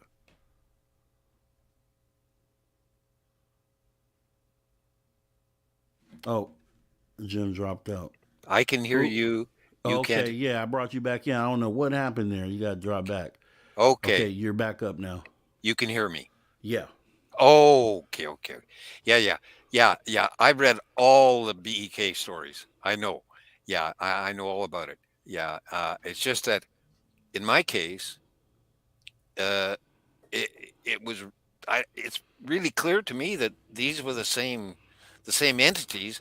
They didn't exactly do the same thing as the normal BEK story, but it was the same aliens. I'm very sure of it. They fit all the categories. I mean, they did all the same things. I mean, they tried to manipulate me mentally. They did that. They do that. That's what they do, right? They have this way of mind control and all that sort of thing. They want to get into your house. Well, they didn't ask to come in the house, but they threw something at the front door. yeah, Okay, which is pretty close. exactly. That's why it Yeah, made me think of it. but I went out there, um, not to harm them, but I was peed off, right? When I went out there, I was angry at them, and so I was up on their tricks. I mean, if they can read my mind, they they know what I know, and I know something about the tricksters and what the tricksters do and all that sort of thing. So I know their tricks, and they would know that, you know. So this is how they would appear to me. They trick people. That's one thing that's consistent throughout the BEK stories. They want to trick people. Now, what they want to do or accomplish, I cannot say. But in my case, you know, they were laughing and giggling and having a good time, and you know, just trying to trick me, I guess, or they showed me something. I mean, when they allowed me to take my consciousness into the book, uh, they were trying to teach me something, I figure. And this has been my in my experiences with the other aliens I've met as well. Most of the time, they're trying to teach me something or save my life. So it's good. I mean, I'm not afraid of aliens. I mean, if see some more, I'll go over and say hello. I'll wander over in a non-threatening way and say, "Hi, how's it going, man?" You know, and I'll use telepathy and chat with them if that's what they like, you know. And, I met another alien, was the predator. It's a different kind of alien, and he was just standing there watching me. He just wanted to watch me. That's all he wanted, and that's what he does. Uh, that's the predator, also called the Shimmer Man, also called the Invisible Sasquatch. I met one of those.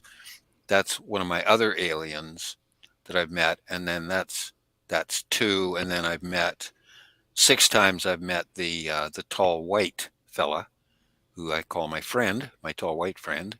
And Hmm. on two of those occasions, he brought along a group of grays with him. So the whole group came to visit me. As he comes to visit me, man, I don't go looking for him. They come to visit me in the daytime. It's not, you know, so I'm seeing very clearly. These are not dreams. They're not shadows in the corner of my eye or anything like that. These are entities who walk right up to me or appear to me clearly. Yeah, I don't know what I told you before. If I told you the stories about the first two times I met the tall white friend of mine. Did I tell you about? I think you did. I think you covered that one. Okay, I'm trying to think of which stories I have not told you. And the BEK one, I never told you that one, I'm Nope. sure. I'm talking to, there's another guy I've been on with in the last week or so who has a show similar to yours. And I'm trying to remember which stories I told to him and which stories I told to you. I'm not exactly sure, but I don't know. Yeah. Um, so disclosure, you were talking about disclosure earlier. And this is why I say I'm beyond disclosure. I mean, I watch this whole disclosure uh, process as just kind of like another political game, whatever. They're doing it again. And I'm outside of that because, I mean, uh, uh, I know stuff. And I mean, there are other people like me who are beyond disclosure, like Preston Dennett, of course. He's way beyond disclosure. I mean, this guy's had many experiences. He's written 30 some odd books. Preston Dennett, he's far beyond disclosure, you know, Oh as yeah. I am, as I am as well. I mean, go ahead, you know, have your little disclosure and your little political games. We'll see what happens, but it's been done before. It's been disclosure's been done over and over, and so I'm not following it that closely, but uh, I have noticed one thing about this current disclosure is when uh, there's a discussion of materials. And I see this now in the earlier disclosure processes that happened before, back in 1993 and whenever 1972, whenever they happened. There's whole books on those earlier disclosures. Uh, and when they happened, they didn't talk about this materials idea. But if we have materials of alien manufacture and not of human manufacture, a whole bunch of stuff follows from that. If we have that evidence, then then who cares about seeing UFOs? I mean, that's, you know, we know that. But if we have actual parts of the UFOs, then we know something. This is a huge leap forward in the whole disclosure process, right? Right. And when I heard Lou Elizondo say that, now this you got to understand Lou Elizondo though. He he he talks through an NDA, non-disclosure. What's it? NDA, non-disclosure agreement, and Yes. he knows very well what an NDA is, and he knows that people have been killed over secrecy. He knows this very well. And I mean, I know that. I've followed a lot of these stories, but so he knows this very well. So he's very careful what he says. So when he said that they had materials, and then he went on to talk about it, uh, I'm thinking this is very significant. You know, very, very significant. And then, and in addition to that, I have a degree in materials engineering. So when Lou got into the details about the materials, he was spot on. Spot on. Okay. I did materials engineering for a living. I've studied it. I know everything he said about the materials was right on the money. Not a mistake. The guy knows. So, so that really impressed me. This whole materials issue, and this is new in the disclosure. I mean, you didn't hear about that back when they did the Blue Book disclosure. Blue Book disclosure. That's one you can read that one. That's on. Actually, it's free on YouTube as an audio book. Blue Book, it's called. And I don't know when. I think it was 1972 or something like that when they Roughly, did. yep. Yeah, and that whole book's online. I've listened to the whole audiobook, eh? And the last chapter is great, but the first of it's all debunking, whatever, you know, not interested. But the last chapter of that book is actually really good. So yeah, that's disclosure and debunking, and I mean, this it's all kind of like it's language games and lying games, and oh my goodness, So, I where don't you like. at on the controlled disclosure, catastrophic disclosure? What do you feel is the best process? Um, well, yeah, I guess uh, slow release of information to the public, I think, is good. And then the public will go their own way. I mean, they will believe it or not, as you know, as their as they are, as their personality is. I mean, people are different. And like my friend Steve, I mentioned, he jumped up in the air. It scared him so much he went straight up in the air. I mean, how are people going to react? I don't know because I don't know all the different kinds of people and what they're going to do. But wow, it's going to. So I think the slow revealing of more and more information is good. You know, I mean, and those people who who are open minded enough to get it, and they will get it, and I I don't think there can be full disclosure. I don't think so. But if you listen to Linda Moulton Howe, for example, I listen to her every week, and if you if you believe what she's saying, which is that humans are made by aliens and aliens have been here for 175 million years on this planet, and they more or less made us, and we're like uh,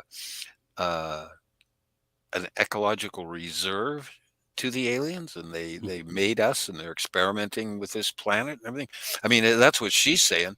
Well, how many members of the public are going to be happy about that? I don't think so.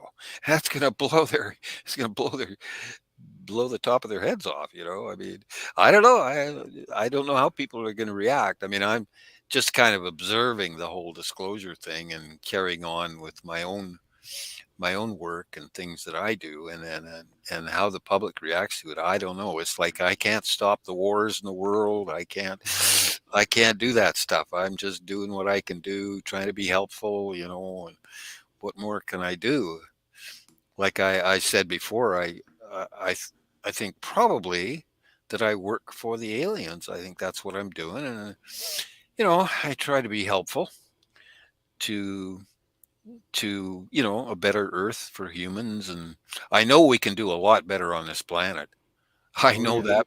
I know that for sure. I mean, my goodness, we could be doing a lot better, and we're not doing better, unfortunately. But I try to, push things in the right direction in any way I can. And I said before, I said, "Oh, if the aliens are listening to the show, I'd just like to tell you guys, I'm doing my best, you know, but I'm doing my best, and I'd like to say to the aliens, thanks for your help." Thanks for saving my life a couple of times. I appreciate that. And, that's what I would say to the aliens right now. I'm doing my best. I hope I'm doing the right thing, or if I'm doing the wrong thing, let me know. But that's kind of what I would say to the aliens right now if I could talk to them. Yeah, yeah, and I talked about that earlier with on Spaced Out Radio with the guest, um, Misha Johnston, and had made an analogy of it's almost like as far as that goes, that our contact with them or the ability to do so may be similar to us just not picking up the phone or not discovering the phone, and then once we do, then we pick it up, and then now we're connected. We're able to communicate or get the message that it is they're trying to give, and some Hmm. of us just haven't found that phone. Mm. And it makes a lot of sense. And I hope I hold hope out that they're here to guide us and kind of get us to that point. But then I look at a comment like Simon the Likeable puts here, and he's just like asking everyone, it's like, hey, everyone, if ET made us, why are we so violent? Hmm. And then so I look into that too, and then that kind of makes sense as well. So walking through this and figuring this out, I mean, that's why it's good to have these conversations, because there's a lot of different perspectives, a lot of different ways that we could look at this. And yeah, it just kind of goes back to putting the puzzle together. I mean, Hmm. I Hmm. like doing it. I'm totally involved or engaged in trying to figure it out. I know I can't do it by myself. I know I might not be able to do it in my lifetime, but just the process of doing it Hmm. is rewarding. Yeah. Because it'll benefit other humans down the line, and they'll be Hmm. appreciative of it. Yeah, I was a moral person before I met the aliens. So, I was a moral kid. You ever watch South Park? Oh yeah, And there's a little kid on there named Butters. yeah, Butters, I'm definitely. like that. He's the only kid. Sometimes he will speak up and he'll say, "Well, maybe we shouldn't do that because that's bad." That's me, man, when I was a kid, man. That was me for That's sure. funny. Yeah. Oh gosh, yeah. I was a funny little kid. I mean, I remember the grown-ups were always laughing at me at what I said when I was a kid because I was a funny little kid. Just like that Butters guy. Yeah. Like we were the kids when we were like 9 years old, I think, something like that. We got into this new thing of frog catching. That is, you make a frog catcher and you go down to the ditch, and we had ditches all over the place because it was low land, like delta land, and there were frogs in the ditches. So we made frog catchers. We went and would scoop up a frog in this frog catcher. Now, but I decided I was going to make my own frog catcher. I didn't like my friends' frog catchers because they would injure the frog. So I made them the other way so there's no sharp, pointy things would poke the frog when I catched it. So I, I put the nail in the other way from inside to outside so there's no nail poking the frog. And I made the holes in the bottom of the can. This is like a bean can, one of those, just a tin can. And I punched the holes downwards so there weren't little sharp points going to poke the frog. Uh, I was doing, so I went out, did a little bit of frog catching, and I got a big jar, big glass jar and I put some dishwater in there, some plants from the ditch, and then I catch a frog and I put them in the jar and I just look at them. That's all I wanted to do. I just want to look at them real close. And so we were engaged in this activity for a while. It's called frog catching. And one day, my mom and dad were there in the house, and they said, "Why do you catch the frogs?" you know, I said, "Well, I just want to look at them." And my parents asked me, "Well, what do you do after you look at them?" I said, "Well, I put them back in the ditch, and they swim away." And that's what I was. I was just a moral little kid. I didn't want to hurt the frogs. I just wanted to look at them. But then there was other kids in the neighborhood. There was some big kids came along and they caught frogs and nailed them to a piece of wood and laughed about it. And I didn't like that at all. That's where I was just like Butters. I turned and walked away. I said, I don't like that. That's not good at all. No way. Yeah. That's funny, So, man. I do think that, unfortunately, people are born the way they are, and it seems to be that way, um, unfortunately, and so you have more violent people, and there's some very one thing I've done is I've tried to uh, look for signs that people are very evil people, and I studied cults, and looked into the whole cult thing because my sister got caught by Scientology. She was Oh, my older sister, 2 years older than me. She was captured by Scientology, and this is when I was in my early 20s, and my sister and I were both out of the house and working, making a living and so on. And I was making a lot more money than she was, but uh, she got caught by this cult, and they asked for money. So she would borrow money and give it to Scientology. And she got this great big debt, okay, which was terrible for her. I mean, it was terrible. And she even tried to commit suicide because of this debt. And that's what Scientology did to my sister. And I was not happy about that at all. So I learned more about cults. But at one point there, my sister and I were at a family reunion, and I looked at her Volkswagen car, and the tires were worn down to the the the the, the thread. The threads were coming out of her tires. Right, they're so bald. And I said, Barb, uh, go to the tire store right now and get 4 brand new tires. I'll pay for them. And I did. That very day, I bought her a set of 4 brand new tires because I didn't want to see her driving around like that, eh? So that's kind of the way my family was, you know. But what else? I was going to go off on another track here. Oh, cults, yeah, cults, yeah. Okay, highly recommend that people study up on the Heaven's Gate cult. And the guy who ran that, his name is Marshall Applewhite. yes, He changed his name to Doe before yes. he committed mass murder.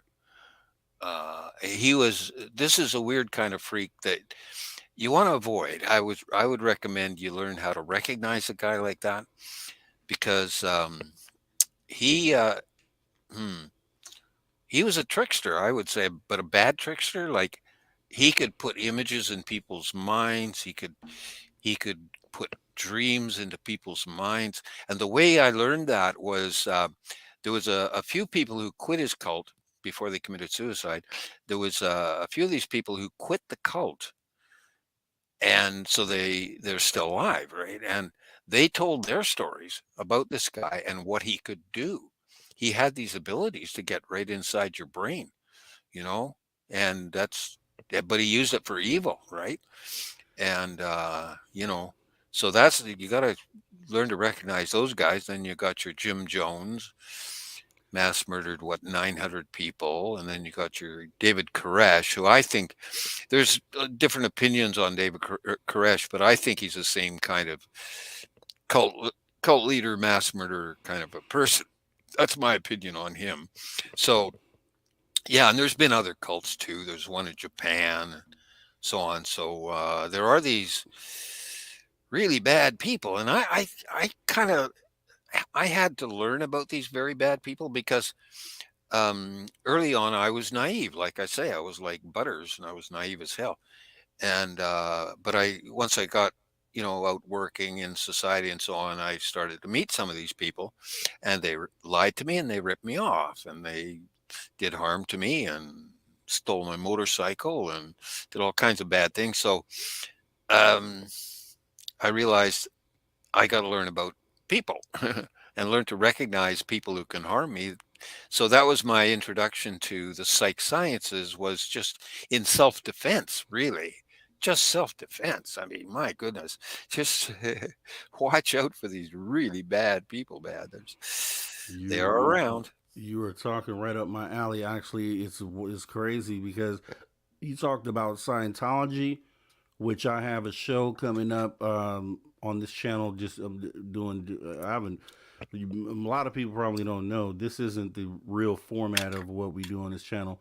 These live call-ins are an addition, but we do normal shows here. So I actually have a show set up for Wednesday where we'll finally be covering the top. The name of the show is The Cult of Scientology, the title of the episode, and we're gonna be diving into the cult mentality of Scientology, how horrible it is. So man, that's gonna. I'm glad you brought that up, and also the second thing you talked about, because I was gonna segue into the Heaven's Gate cult as well. So it's just crazy that you brought both of those up here, because that's something that we'll be covering on Wednesday coming up here. So Hmm. and then to kind of wrap it all the way back around, when we talk about cults and the cult mentality, there's cults right here in ufology. There's cults Hmm. literally. There's some of these channels that I've seen are literal cults.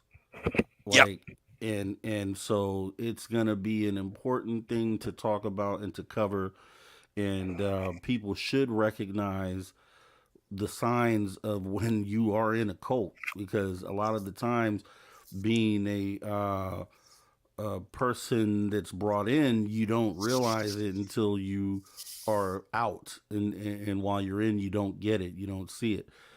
I Hmm. know my mother, she tells stories on how she was, because she grew up in the Bay Area, California, and she was very close to. She had been invited to participate in the Jim Jones thing when they were still, before they moved everything to Guyana. But yeah, so she was very close to. It was just one decision led her to not go to the engagement and then potentially be part of that cult. So yeah, cults are something that we're going to be covering here soon. I think it's very important that people understand the signs, and I've always been trying to figure out, like, because to kind of bring it back around to our mission as humanity, how to wake a lot of those people up. And because like I just said, you don't realize you're in a cult until you're out. Once you're out, then you can look back and see what you were dealing with. And there's a lot of these people that are just being held captive under some of these channels. It's crazy that these channels have the ability to have cult followings in that way. But I want to try to get those people out of those situations. Like, how do you wake those people up to realize where they're at, and to kind of free them of that? Do you have any suggestions in your studies of cults? Well, I think it should be taught in high school, actually. The simplest form, of the signs of a cult and things like that.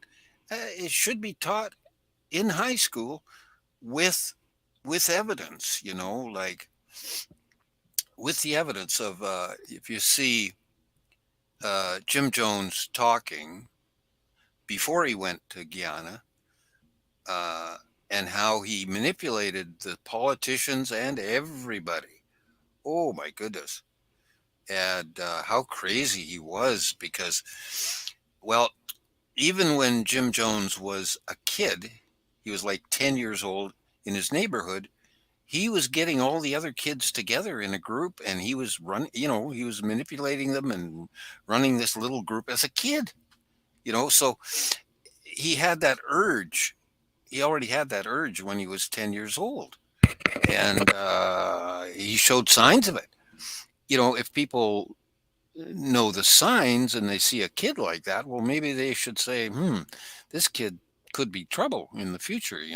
But he was doing that when he was a kid. He was running, manipulating all the kids in the neighborhood and making them sit down and yelling at them and, beating them, whatever. So if you see a kid like that in your neighborhood, maybe the psychologist or psych sciences should get involved early on, and see what they can do about a guy like that, because he'll lead to trouble later on. He showed it early in his life that he was that Yeah. bad kind of person. I know the first some of my early lessons in this were simply that, you know I just got a job, and I was pretty poor, and so I was living in a poor neighborhood in my brother's house, and just rented one room from him, and we just barely able to eat. But I got a job, and and there was I started making a little bit of money, and I bought a motorcycle, and there was a woman who lived across the lane from us, and I met her. Very beautiful. Was She'd been a fashion model. She had three kids by three different guys. That sort of person, and but she's very very beautiful. And I met her, and I would go over there and hang around in her apartment once in a while until till I got the impression I was being annoying, and then I'd leave. I didn't want to overstay or anything like that. But um, it turned out okay. So she started manipulating me, and I was all in for it. I mean, and I had this little car that I said, well, let's go to a park. Let's take the kids. She had two of her kids with her. And I said, well, let's go to a park with the kids, take the kids. So it was kind of a date, right? And so away we went. And I knew very well she had a boyfriend and an ex-husband. I knew that, but still, nice to go out to the park with a woman and some kids. Right. So we go out there, and it was a nice day. Anyway, then she says, another day she says, "Oh, could you drive some of my friends around town in your car?" I said, "Well, sure, okay." So so her friends come over, and they're like these super hippie looking guys, and they had these large bags with them, like sports bags, big ones. And they got in the back seat of my car, and she got in the front seat with me. And these guys in the back seat, they crunched right down to hide. Okay, and their heads were covered and all this. And I'm driving them around. It turns out those bags were full of drugs, and I was delivering them. Wow.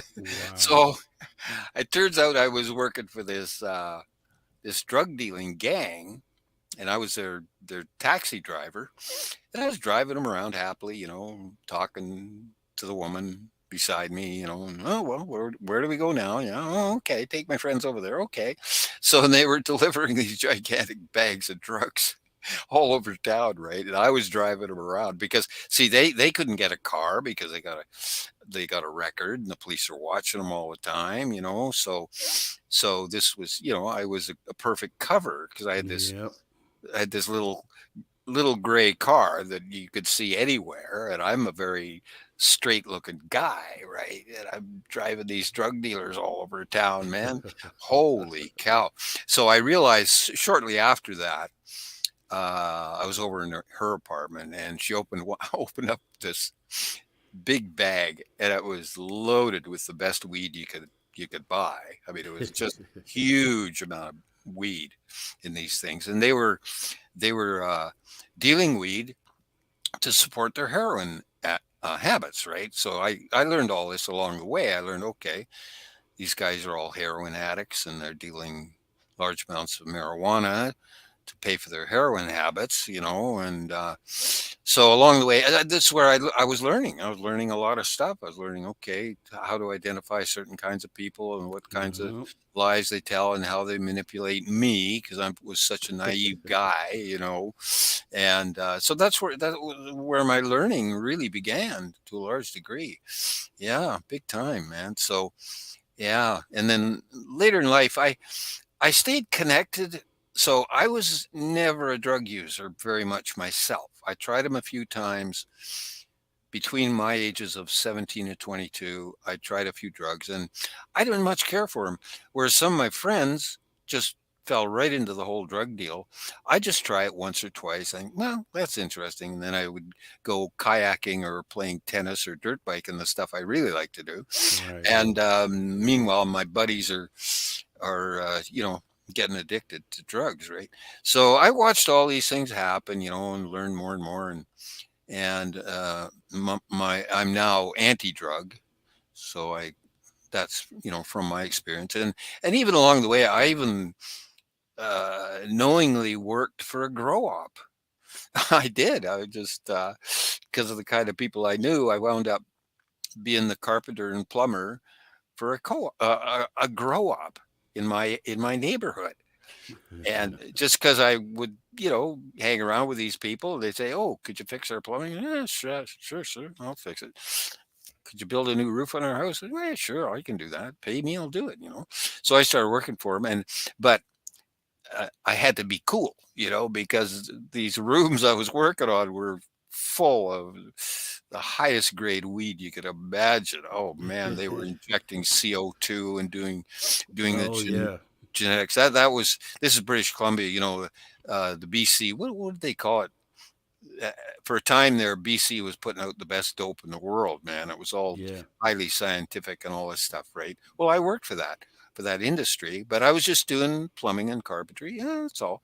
And but I knew that like the people running this grow op were a couple, a man and woman. She was a heroin addict. He was an alcoholic. They were both on welfare, but they were driving around in amazing cars and stuff. But somebody should have seen that, I guess. And anyway, what they invited me to a party. Okay, so these people who ran the grow up, they were going to have a party, and they invited me. He said, "Come on over, we're having a party." Okay, so I go over there in the late afternoon, and all these Hell's Angels start arriving. Uh, a line of Harleys loaded with Hell's Angels and all this stuff. This was the party. It was going to be a a pig roast, a Hell's Angels pig roast. Okay, and I'd been invited to it, and saw what was going on, and I just sort of it got dark, and I backed into the shadows and got myself the hell out of there because I mean there was drugs all over the place. I mean it was getting wild. It was getting absolutely crazy, and I just kind of backed into the shadows and vanished. They didn't see me go, but I was gone. I walked out into the dark and walked to my truck and drove home. But yeah, so I've experienced a lot of stuff, and a lot of different kinds of people and things like that and learned. So that's how I made the transition from being butters to being aware and not falling for any BS, man. Hey, do you allow swearing on your show here? Yeah, yeah, it's okay. Yeah, we got it. Oh, okay. Oh Normally, yeah. normally I could swear up a storm, but I try to be nice. I'm trying to be nice. Yeah, I mean, if the moment brings it, then hey, it's Yeah, okay for sure. yeah. Okay, just so I But don't want to. yeah, no, living life in learning life lessons is a beautiful thing to want to go through the transformation and then to look back, and then also to be able to share that information to others that may Mm, just be going through that at this time. So it's all valuable and it's appreciated. So that's mm. definitely great talk there. Yeah, I don't know if this is being taught in high school or to what degree they're teaching this. I didn't learn anything about this sort of thing when I was in high school. There was nothing about this at all. We had a course called Social Studies, and that was all about World War II. And but nothing. There was a health. We took a health course. There was nothing in there about this, but it should be taught. It really should be, I think. Yeah, high school should be taught. Just Well, just the main, the main things like, manipulation and cults and stuff like that, just so a young kid could see the cult coming. Like my sister didn't see it, you know. She was swept right up in it and almost killed her, the cult. So, well, yeah, when you're susceptible to things like that, especially with the young developing mind, it's very easy to get sucked into something like that and not know any better, just not literally not know any better. mhm. So yeah, I love that. I love that. I'm all about teaching the kids, but that goes back to what I was saying earlier. There's gonna be a point in time here, hopefully soon, once all this comes out and where we realize what we are and what we're capable of, that there's gonna be a generation of kids like the first generation born that are fully, unlocked and awakened to what our capabilities are. It's going to be a beautiful thing. And maybe, being naive and maybe those things go away. Mm, Excuse me, yeah. because we're learning in a world, like when we talk about this, we're learning in a world that has all of these um, nasty things out there that you have to be worried about or aware of in order to avoid. But if you're in a new space where things are handled differently, the moods are different, the want to manipulate isn't there as strongly as it is now. That your coming up is going to be a lot different than what we all know of the world that we currently live in. So it's going to be different for them, and I'll be Mm, happy to see that. yeah. Yeah. Hmm. I don't know what more I can do. I mean, you Oh, you're know, doing your part. You're definitely yeah. doing your part. Yeah. Yeah. I went back to my university a couple of weeks ago, the one where I have a student's card there. They gave me a permanent student's card forever and ever. And I went back there and I used to work in their library. So I go walking in the front door, middle of the week. There should have been classes. I go walking in the front door. I go into the library and it's not a library anymore. The library is gone. They took it. It's gone. So I came out of the library and I only found one. The place looked empty except one guy come up to me, and he looked more like a security guard. But I started talking to this guy because he wondered what the hell I was doing there, and I told him, well, I have a student's card at this university, so I can come in here and during school hours and go in the library if I like. So I said to this guy, so what happened to the library? He says, oh, there's no library anymore. No library. It's a university without a library. It's kind of a small branch university. It's not a big place. Um, so yeah, it's more of a community college actually, but it is called a university. So I started talking to the security guard there, and he was kind of trying to push me towards the door as if I wasn't supposed to be there. And I wanted to know what happened. Is this place shut down? What the hell's going on here? But, anyways, I left. But I made some jokes about, gee, they used to just burn the libraries down and pile up the books in the middle of the street and burn them like that way. Now they got a new way of shutting down libraries. I told him, I said, I don't like this at all. No library, man, don't like that. So I don't know what is the future of education. I tried to get to know some school teachers, but I don't know any. They're kind of a closed group. I would like to get to know some school teachers and just sit around, chat with them, and talk philosophy or whatever. But, so I don't really know what they're up to. to tell you the truth. I don't have any connection to younger people really in any way, but I would like to know what the heck they're doing in the schools, because I there's a place where I go, and there's a park where I go sometimes when I'm in town, and I sit in my vehicle there and eat my lunch, and all these school kids come walking towards me. They come out of the high school up the hill, and they come down through the park, and they walk past my vehicle, and I'm sitting there, and I noticed that they all had masks on. During the COVID time, they were all walking outside wearing masks. And I thought, holy cow, what are these kids learning? Who's telling them they got to wear a mask when they're outside walking through a park along beside the ocean? Who's telling them that? I wonder. And they're all following these directions. I thought, oh, this does not look good. I Right. don't like that. I mean, maybe I shouldn't mention that the topic of the medical problem, but Oh, you're good. I started studying it as soon in see 2020, February 2020. I went online, I found professors of medical science, and I just started studying the hell out of that, man.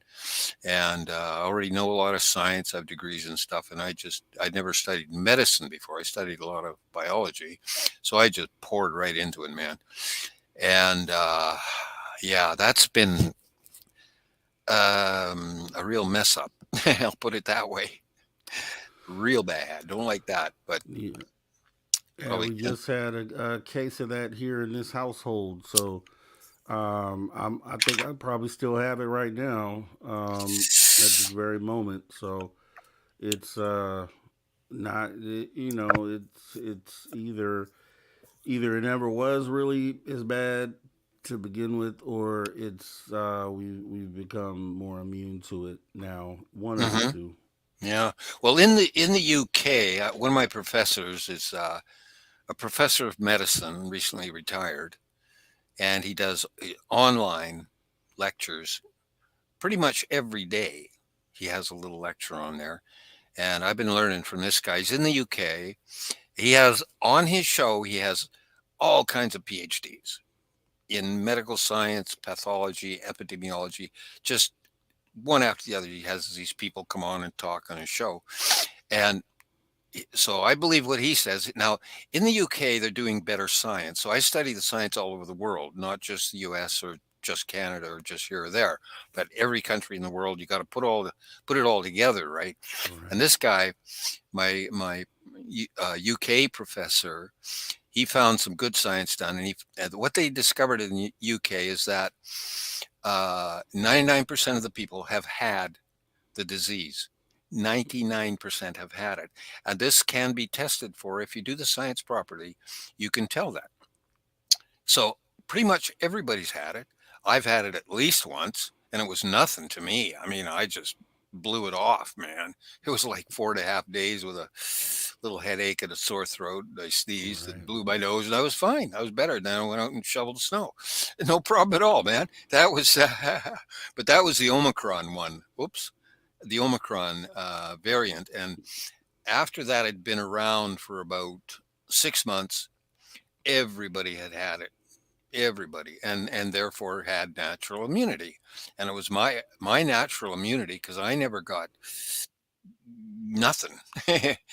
No thanks. I never came anywhere close to a doctor or a hospital for 5 years. I haven't been anywhere near them. I stay well away from them. And anyway, so yeah, it's my natural immunity, and I was taking the vitamins and taking the advice of my online professors. I took their advice, and I calculated my own risk, my risk of dying. It turns out, see, after the fact, all the numbers are coming in, and now we can do the calculations. And my risk was around 1 in 10,000 that I would die from that thing, Right. from that virus thingy. 1 in 10,000. And I early on, I went around my neighborhood and I asked everybody, anybody got it? Anybody got it? Nobody knew anybody who had it early on. This was in 6 months. June, about June 2020. So Yeah. the thing had been around for a while. I couldn't find anybody around where I live.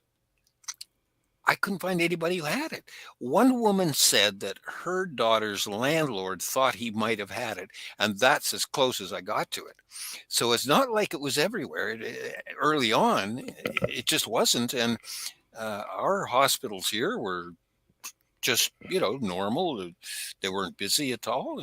Everything was really quite normal here. Of course, we had to wear the masks and all that stuff, and but the stab was optional, and I said no, thank you, and I've been fine. No problem. In fact, well, I fixed my own health, and can I just say this? I'm sorry, but I tell everybody this. There's a percent of our population who have wheat allergy, and they don't know that they have wheat allergy. And I suffered for 25 years with a wheat allergy, and suffered really bad actually. And all I did was stop eating wheat, and I got so much better. My health just improved so greatly, and all I did was stop eating wheat. And I'm fine, man. I was messed up on wheat, didn't know it. And my one of my professors too, the American my American professor of biology, he's the same. He had a wheat allergy too, and once he stopped eating wheat, got all better. You know, so I just tell people my only I don't see myself as a shaman or healer or anything like that, but I could just tell people, just stop eating wheat and see what happens. After 2 weeks, I was so much better. And that's all it was, just the darn wheat allergy. And I had so many problems before that. And this all happened before the thing hit, like before 2020.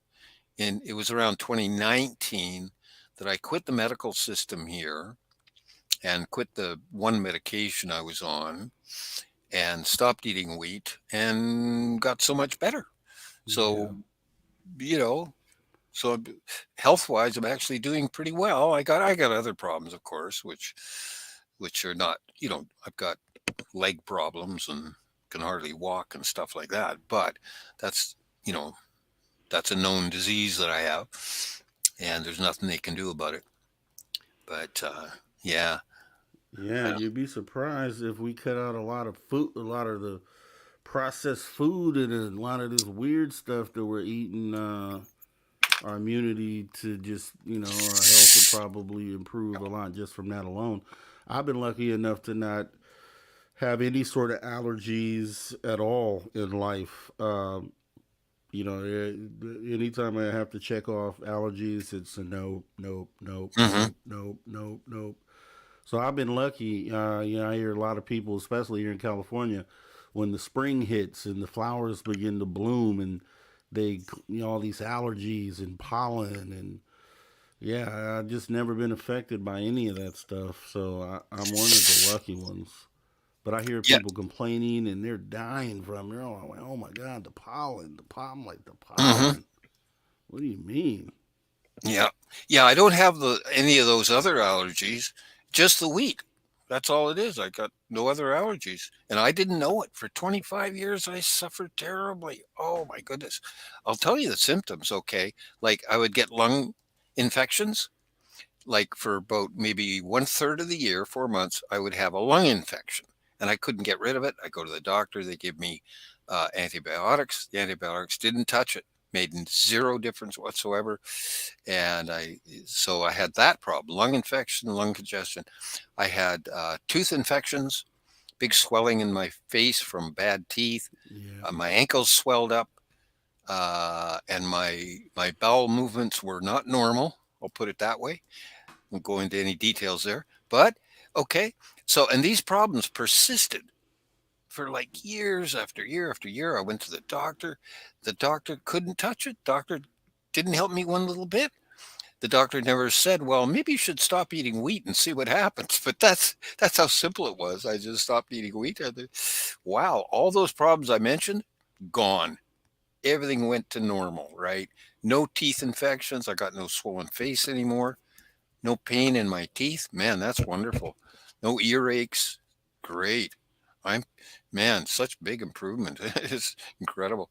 But people don't know it, right? So I just tell people, that's my one medical recommendation: just stop eating wheat and see what happens. I mean, even these people with their allergies in the spring from the pollen and so on. Well, maybe if they stopped eating wheat, I don't know, but they could try it. It might improve their situation. I don't know. But same with like my professor down, who's actually I can see his island from here. He's down in Washington State, south of me, and he and his wife moved to the very northwest corner of the United States, right? And so he's right up near the border with Canada. And I could go down to the beach and look left, and I could see his island across the water down there, about 30 miles away from me, right? Yeah. And he had a wheat allergy too, eh? And he was suffering. And yeah, yeah, it's that simple. But I'm not a shaman. I don't claim to be. Other people have called me a trickster. Other people have called me a knowledge keeper or storyteller in the native sense of that. But I'll say, well, not really. I'm just, hey, I'm just doing my best, I guess. But maybe I am a trickster though. But I'm the good kind of trickster. I would try to heal somebody. There's a woman in my neighborhood here.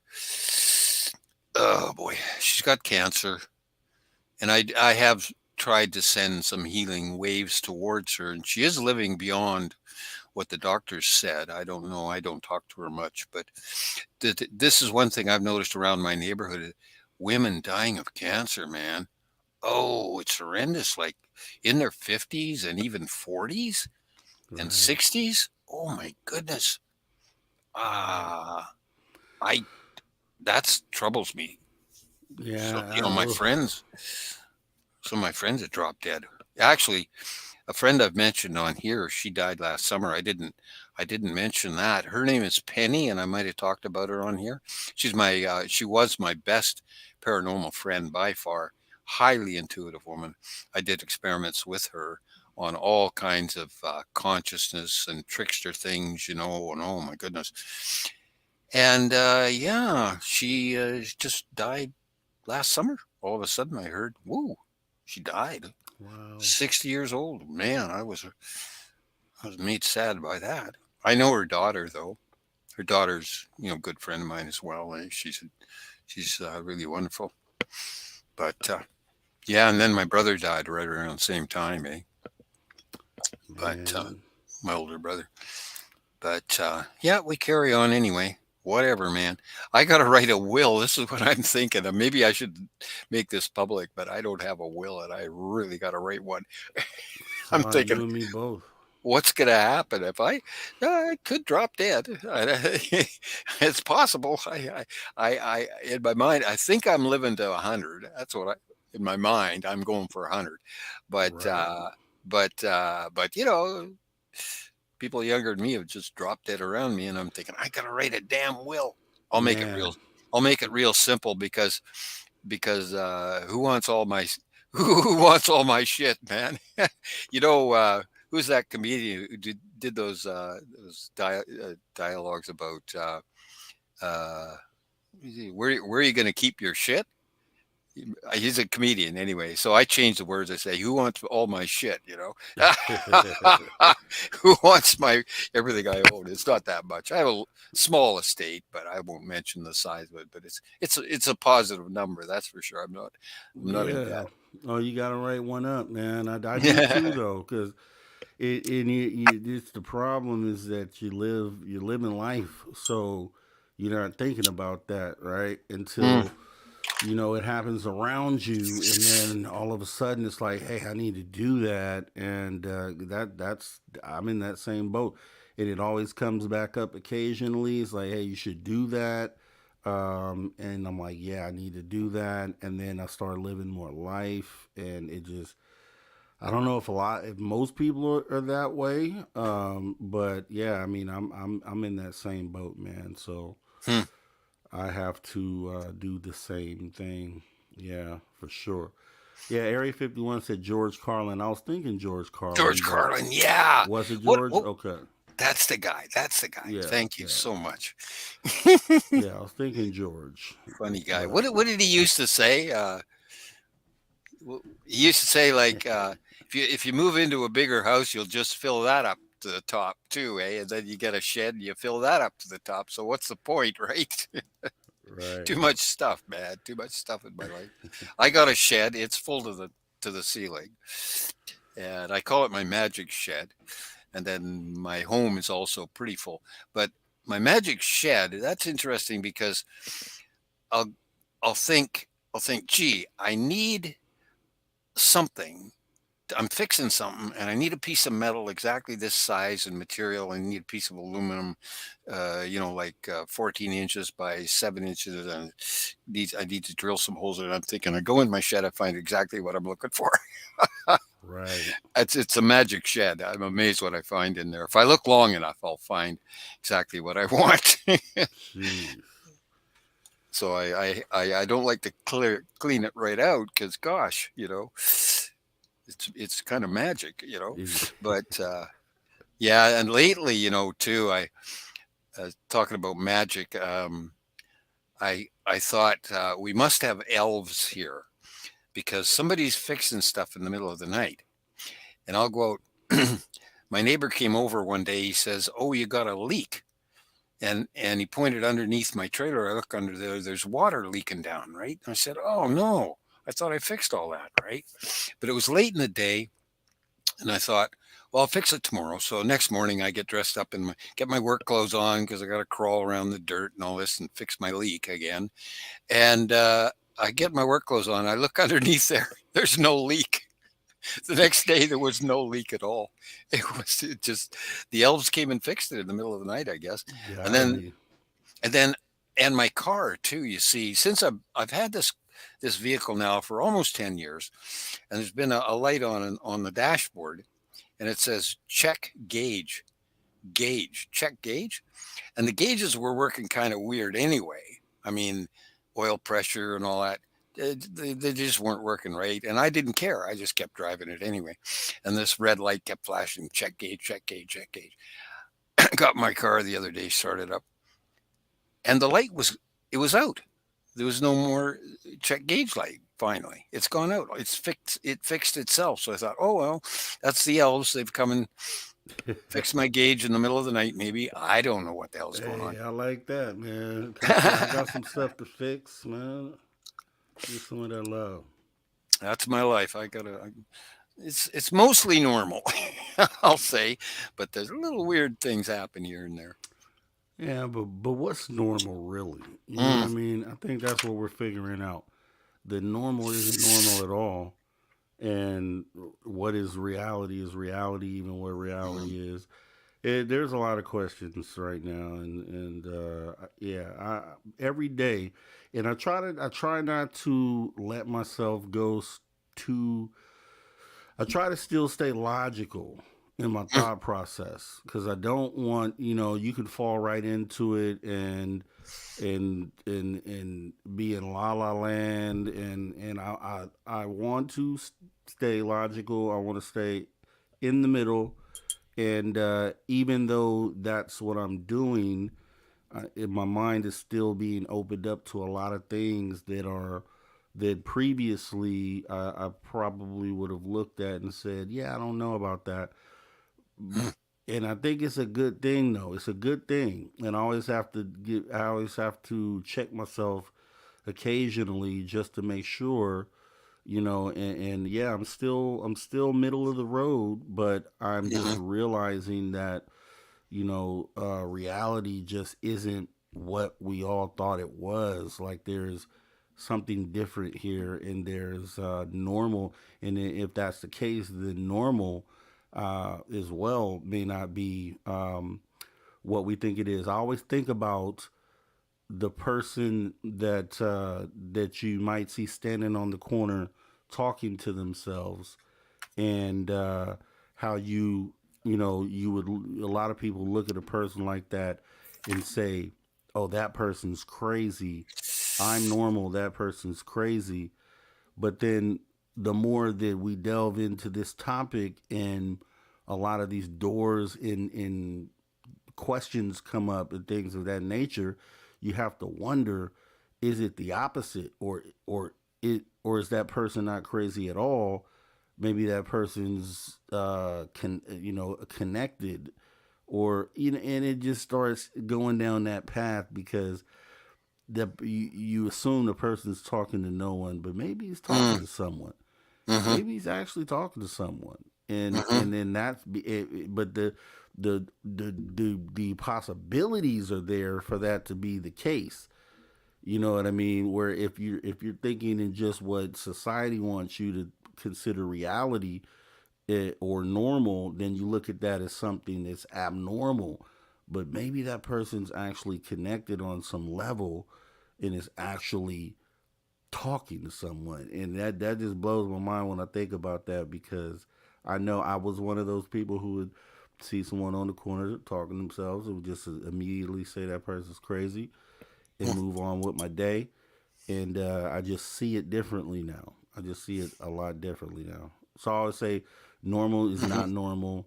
Reality is probably not anything that we think it is. So Yeah. Yeah, I try to put on a normal facade when I'm out and about shopping and, chatting with my neighbors or something. I just said to my neighbor the other day, I said, Merry Christmas.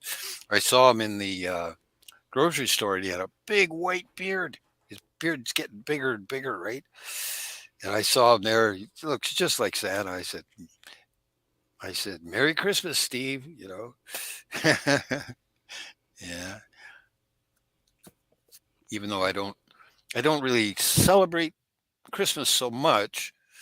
I'll celebrate a solstice probably before I celebrate Christmas, but that's okay. I'll let people have their fun. I mean, I remember as a kid, all the Christmas stuff and the smell of the tree and the presents, and it was a wonderful time. And I've still got that in me. Still gives me a good feeling. yeah, And so if I see a Christmas tree all lit up, I get a really good feeling. And yeah. yeah. I refer to. I mean, we celebrate Christmas in my family, but I refer to it as the holiday season. Is what I do. Hmm. Just blanket, because there's a lot of different holidays people celebrate, don't celebrate, Hmm. and I don't want to alienate anyone. So, whatever you celebrate or don't celebrate, I'm okay. You know what I Yeah. mean? So, Yeah.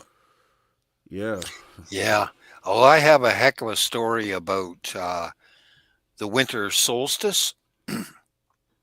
And it's another one of my experience stories. And I don't know if you want to hear it. It's pretty weird, man. It's yeah. Go it's ahead. it's a synchronicity beyond any synchronicity that I've ever heard of. It was just so strange. And okay, I'll tell you what happened. So this would have been about in the early 1990s because I remember which truck I was driving at the time. Driving my green truck. That was before 1995. So now a few years before that, I'd been to a celebration on the winter solstice day. I think it's December 21 or 2, something like that. And I've been to a big celebration down by the beach at a park here where a bunch of people gathered in the evening, at night. And some people were going to have a big fire on the beach all night and wait for the sun to come up, and people were just gathering, and it was kind of fun. It was really a lot of fun, and I'd been there, a few years before, but then in about this morning, 1993, or so, winter morning, I woke up, 4:30 a.m. I woke up. It's dark, of course, and I think, oh gosh, oh, this is the winter solstice. This is it. This is the winter solstice, and I'm awake at 4:30 a.m. something like that, right?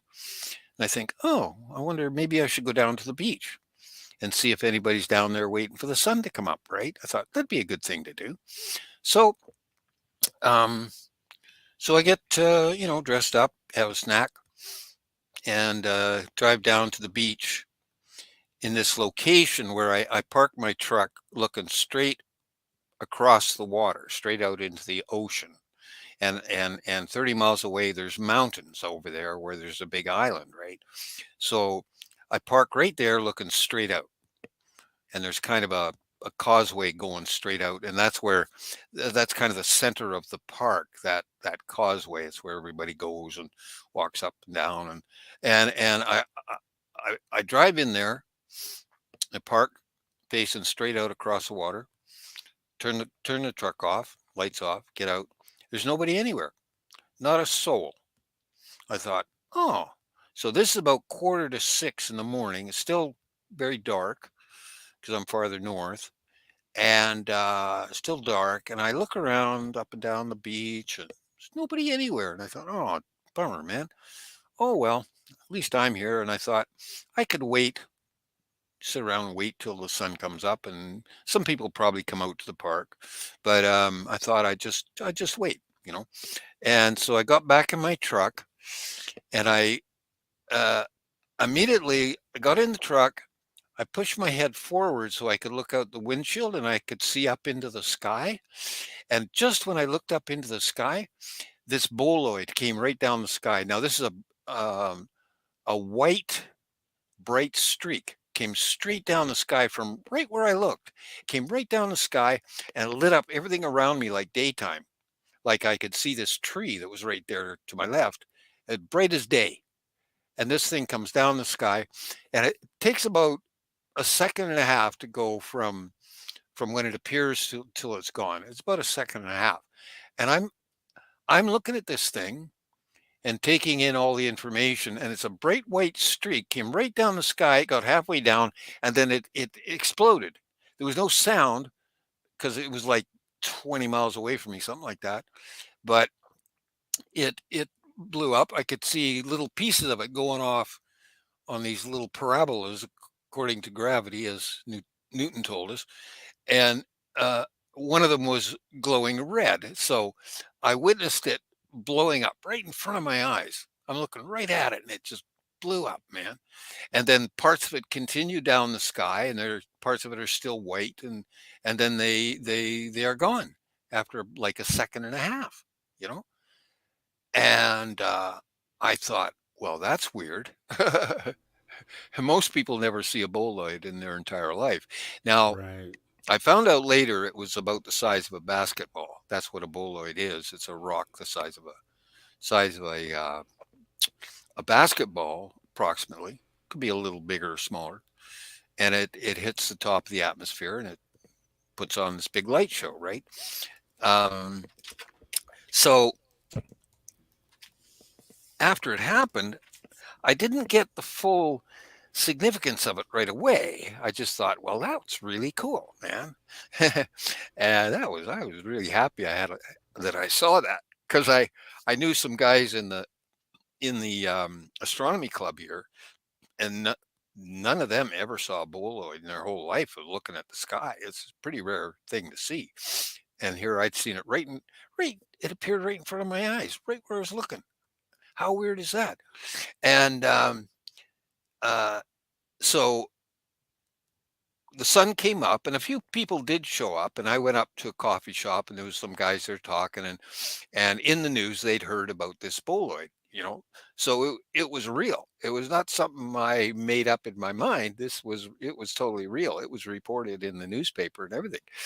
um so I had to think about it a little bit, because the probability of that happening is so small, I can't even calculate it. I mean, I'm pretty good at math, but that's beyond my mathematical ability to calculate how unlikely that would be. When you add to the fact that it was the solstice morning, that's almost impossible. I mean, so I figured this is some kind of a sign. I mean, it's got to be. I mean, and so I blame it on the aliens, but somebody else is going to say that no, that's their God did that to give them a sign of something. Okay, so maybe my god's the aliens. That's cool, but that's a case of synchronicity beyond any synchronicity whatsoever. I mean, it's outrageous. Obviously, Right. a sign of some kind of something, but I don't exactly know what. But somebody's telling me there's something going on that you know people don't know about. There's a lot more going on than people realize. Yep, that's for sure. I had to admit that. But up to that point in my life, I'd had a few unusual experiences already. So when something like that happened, I know, okay, it's another sign. I don't know what it means, but I'm just gonna live normally. I still got to shop and do my laundry and fix stuff, but and interact with people in a pleasant way. I try to. That's not always easy, but yeah, yeah. Oh, I have another story that just happened to me. Um, this is about telepathy. And when I get on these kind of things, I'd like people to learn telepathy because I think many people can do it. They just don't know how to try it, right? So Right. I've known about my own telepathy for quite a long time. And so when it happens, I know what it is, right? So the other day, not long ago, about a month ago, I went in to pay my rent in the office, and uh, so so the person I meet in the office, they are just they don't own the property. They work for the owner of the property, right? So I go in there, and there's a woman there. I know. I call her O. I say hi, O, and she's there. So I went in there and paid my rent, and I wanted to just get the rent paid, get the heck out of there. But she sent me this telepathic message, right? I'm standing there across the counter from her. She's behind a counter, and she sends me this really powerful telepathic message. And it was unpleasant. And I yelled back at her with my mind that she was wrong. You know, she was just flat out wrong. I sent her a huge, loud telepathic message right back to her. And and then, I carried on, went out the door. A few days later, I had to go in the office again. There she is. And, but her car wasn't parked out front. And I said, oh, where's your car? And she was kind of gruff, she seemed a little bit unpleasant towards me. And I said, oh, where's your car? And she says, oh, my partner took it to get it serviced or something. And I said, oh, well, that's a nice car. I like your car. So I was talking very simply and pleasantly and just saying, see, I like your car. That's a really nice car. I really like that. And I do. I was being totally honest with her. But the thing is, you see, I'm trying to just return to normal again with her. And I Right. think she completely understood this, that I didn't want to throw telepathic messages back and forth with her. I know she has the ability. She knows I have the ability, but let's not, go crazy with it, right? It was what I was saying. So, and then a third time, I was just in there the other day paying my rent again, and she was as nice as can be. She was very overtly pleasant and happy, and oh, hi, how are you? Yeah, okay, we'll pay your rent. Yeah, everything's good. Yeah, just as nice as could be. So she got my message that, you know, we don't want to be doing that. I mean, if she wants to talk about it openly, she wants to discuss telepathy openly, I will discuss it with her. But in that situation, you know, we're just we have something we have to do. We have to complete this transaction. We should do it in a nice way and not, not in a bad way, and then not yell at, not be mean to each other, sort of thing, right? And I've always tried to interact with those people in that way and be very pleasant, and so on, because I know that some people go into the office of the property manager, and the first thing out of their mouth is, "Oh, that neighbor of mine, he's doing this and that." That's all they got to say, right? They go in there and complain all day long. But whereas I go in, I'm always happy and got a joke and a smile for him, and yeah, that's cool, you know. And I think maybe 2 times in 20 years I've had a complaint. That's it. Other than that, I'm just very pleasant with them because they're just doing their job, and we've got to complete this transaction or function, whatever it is. That's cool. But yeah, yeah, and because of that, you see, I know she's highly telepathic, this woman, and but I, she wasn't exactly pleasant. And then I know these other women who are telepathic, and they are pleasant, like my sister-in-law. She's highly telepathic, and she and I always laugh. We always wind up laughing anytime we're together. you know, Whatever we're doing, just we wind up laughing together. I had that same with Penny. Yeah, it was the same with her. We'd spend some time together, and so we did experiments in non-local consciousness and telepathy and the trickster in the native knowledge. We did experiments in these things, and when we were successful, we both laughed. That's what we did. We laughed. And so it's pleasant, but then you get, other people maybe want to be unpleasant, and I don't want to do that. So I would like to chat with O when she's not at work, that we could have a little conversation about things. And but my point is too that a lot of people are doing telepathy all the time. I mean, I Oh hear yeah. it, and if you're telepathic, you hear it. You hear it going on. You think, oh, what's that person thinking about that person? And I think, oh, I better shut my brain down. I got to go into a kind of a mini meditation mode if I don't want to hear what people are thinking. I go into a mini meditation mode, and that, then it's silent.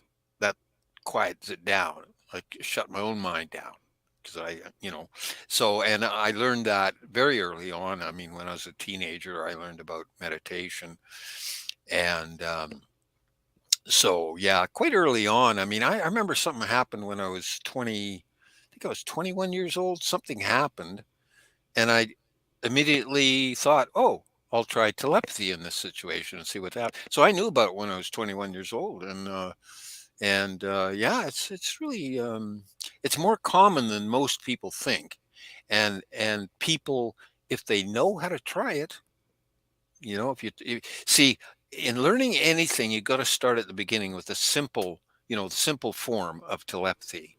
And I've given talks on this when I give my lectures there up in the forest about things, and I give the students a simple exercise to try telepathy just to begin with, very simple, and they can try it with wild animals. I recommend certain species of wild birds are very easy to chat with, or deer, wild deer, especially the young ones, very easy to start up a conversation with, and their behavior will change drastically if you say the right thing to them. If you communicate with them mind to mind, you say, what first thing you say to them is, "You're pretty." You look at a deer or an elk or a bird, ruffed grouse, Canada goose. These are the animals I can do this with, and you look at the animal and you get its beauty in your mind, and you think to them, "You're beautiful." And you send waves of love and beauty at the animal, and they suddenly just stop whatever the hell they're doing. They turn around, they look right at you like, "What did you just tell me?" you know, "What did you just say?" And they come right over, and they're as friendly as could be. And they smile and all this stuff. And this is how you can try it. I mean, if you do it 100 times and you get 50 positive results, it's real. That's for sure. For real. That's the way I recommend that people start telepathy. If they want to start it and just give it a try. And I think most people can get positive results with these tests and things.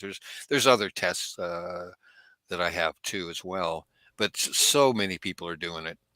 So many people, but they won't say so. So many people hide it as a secret. They keep it hidden, and because they can use it for bad purposes. And that goes on a lot too, eh? And whereas since I learned it from the native knowledge, you learn these things with morality. Okay, in the native knowledge, there's um, you can learn these things, but you're also taught right and wrong.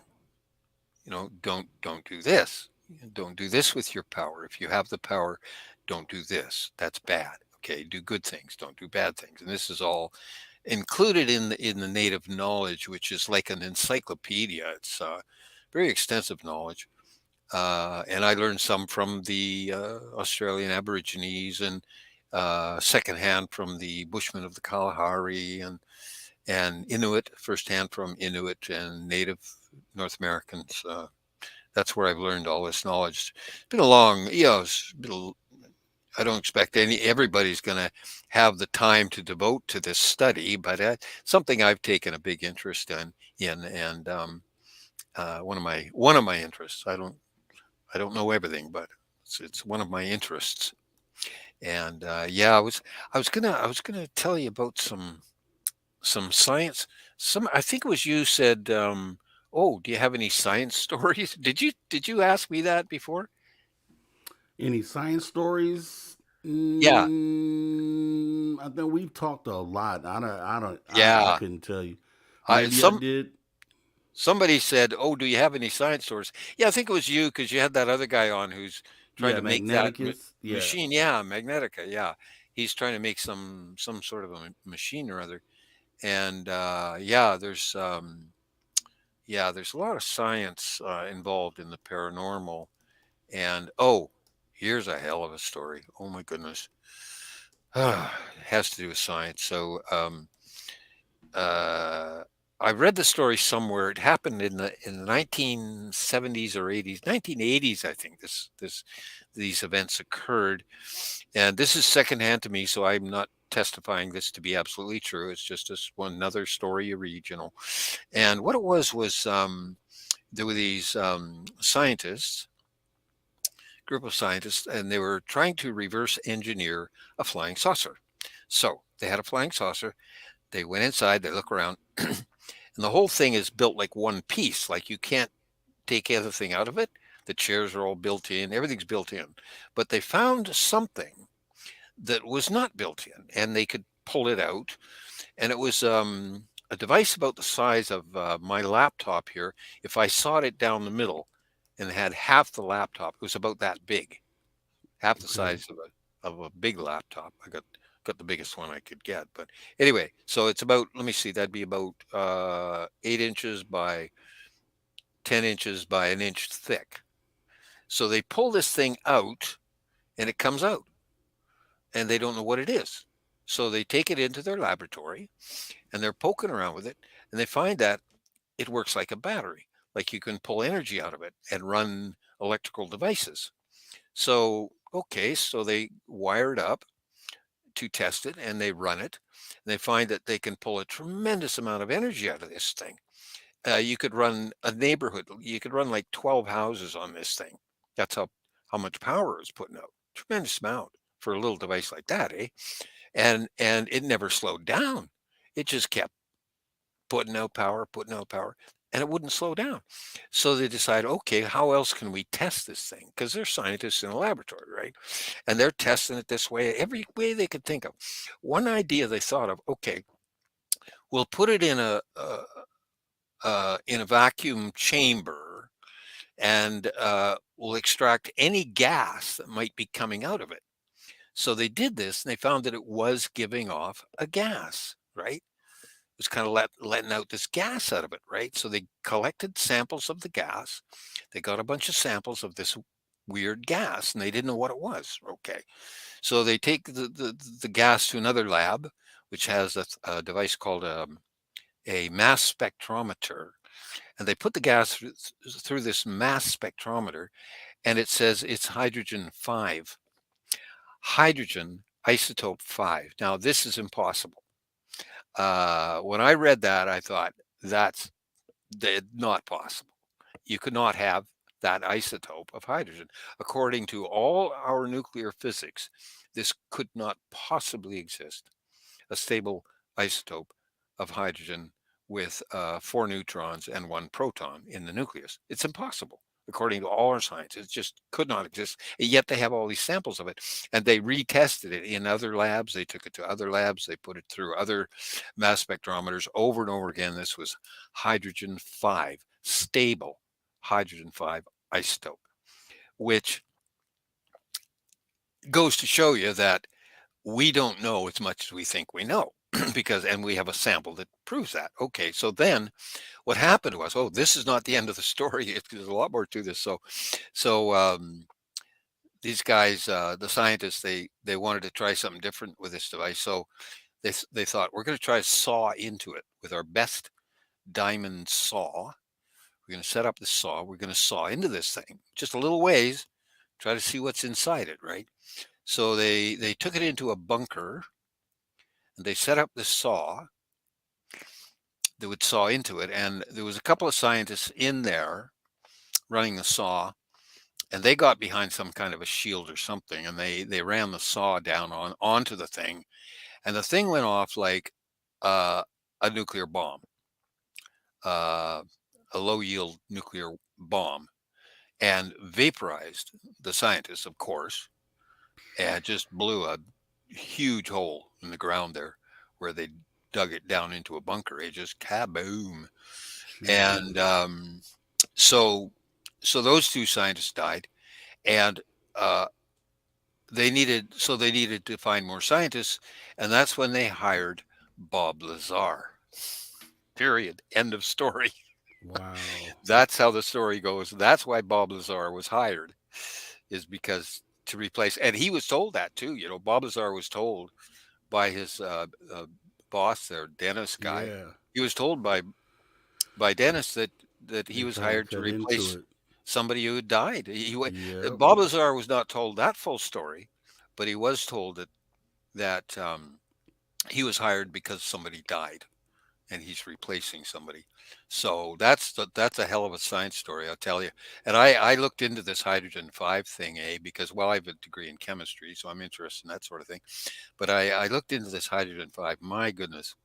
Oh boy, I learned a lot of new stuff about isotopes and things like that. So what it is that we have hydrogen 1, 2, and 3. We can find these on Earth. In the atmosphere, there's hydrogen 1, 2, and 3. Hydrogen 1 and 2 are stable isotopes, which means they have existed even since the Big Bang. And then hydrogen 3 is not stable. It does decay radioactively. Its half-life is 12 years for hydrogen 3. Okay, 12-year half-life. Okay, so it's a kind of semi-stable isotope, well known, but it does hydrogen 3 does take part in some reactions and significant things around in the atmosphere. It's just, you know, it does play some part. But so anyway, that's hydrogen 1, 2, and 3.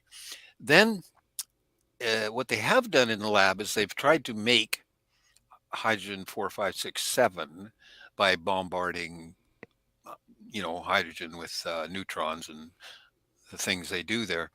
And they did detect hydrogen 4, 5, 6, 7, but their half lives are 1 over 10 to the 22 seconds, or 10 to the minus 22 seconds, which we don't have a name for. It's just less than 1 in a quadrillion, okay, of a second.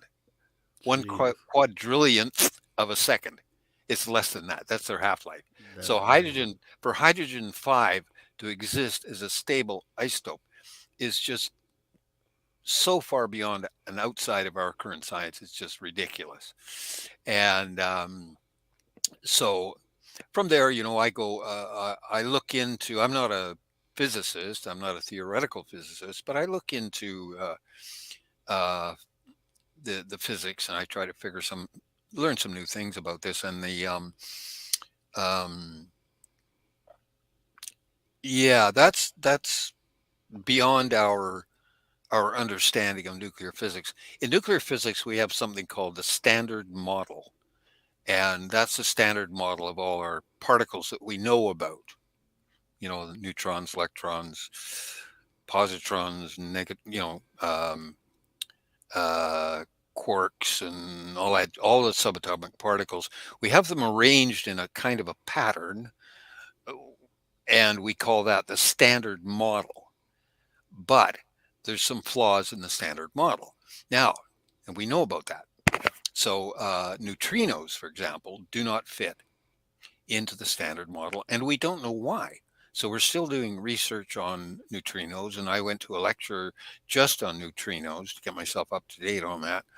And I actually went out, sat in. I met the scientist face to face. I met him, and he's doing advanced neutrino research. And I met the guy and talked to him a bit. Very nice guy. They usually are. But from just a short chat with him, I realized I've got a lot to learn about neutrinos. I don't know much about them, but I did. I learned some more, and the point is they don't fit the standard model. Now, so we have the standard model is in our uh, current accepted science, but it has this little flaw in it, and it has a couple other little mistakes in it, and that's that's what Einstein was looking at in 1900, in the year 1900 to 1905, when he came up with his first theory of relativity. He was looking at these little mistakes here and there in the science of that day. 1900, 1905. There were these little errors in Newtonian physics and all the physics they had at that time. There were these little anomalies here and there, and they couldn't figure out, well, why is that? There was the anomaly in the orbit of Mercury, in its orbit around the sun. There was a little anomaly there, and nobody understood what it was. It was very small. And then there was another experiment that some guys did, and it disproved. They were trying to prove the existence of something they called the ether. The ether. They were trying to prove the existence of the ether, but instead they disproved. They proved that the ether did not exist, and that was done in 1896, and that led to Einstein thinking, "What the hell's going on here? That didn't work. That's wrong. We got a little mistake over here, a little wrong thing over there," and presto, he came up with his first theory of relativity, which evolved into his general relativity (GR) in 1915. Einstein presented the GR, the general relativity, which is now the base of all of our theoretical physics. It's the absolute first floor of all of our theoretical physics right now. It's very, very strong. It's called general relativity. So that's how Einstein made this huge leap forward in physics by noticing a little bunch of little errors, just little tiny mistakes, little unexplained things. Okay, so now I'm seeing that right now in the standard model in particle physics, and now, oh boy, now if you're following astronomy and astrophysics and all the new telescopes and all that, it's blown apart. It's blown all to heck. They're questioning everything now. So maybe a whole new theory is going to pop up. I don't know, but yeah, our current science is kind of a mess right now. It's a big mess. And I'm saying that as a guy who's been doing science for 50 years, man. And I'm saying science is a mess right now. It is such a mess. I'll say that right now. It ain't Yeah, I all there is. agree. I It ain't agree. all. Yeah, it's a big mess. Oh I well. agree. I agree. So here's what we're gonna do. Are you? We're gonna go ahead and get ready to wrap it up. And I don't know if you're gonna join us tomorrow, but that would be awesome. Yeah. Actually, let me bring my camera up here. We're gonna same time, same place. We're gonna cover a couple subjects, and then we can get into it. So tomorrow we will be looking at. I wanted to talk about the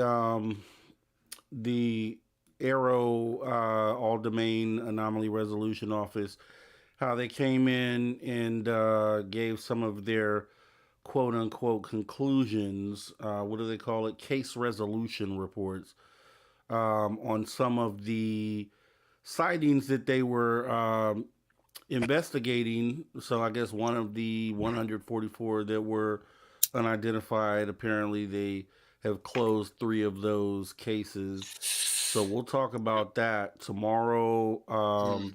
And also, let's see, there was something. Well, I guess we'll just mainly focus on that, and then maybe something else. So yeah, if you wouldn't mind joining us tomorrow, yeah, we'll get right back into it.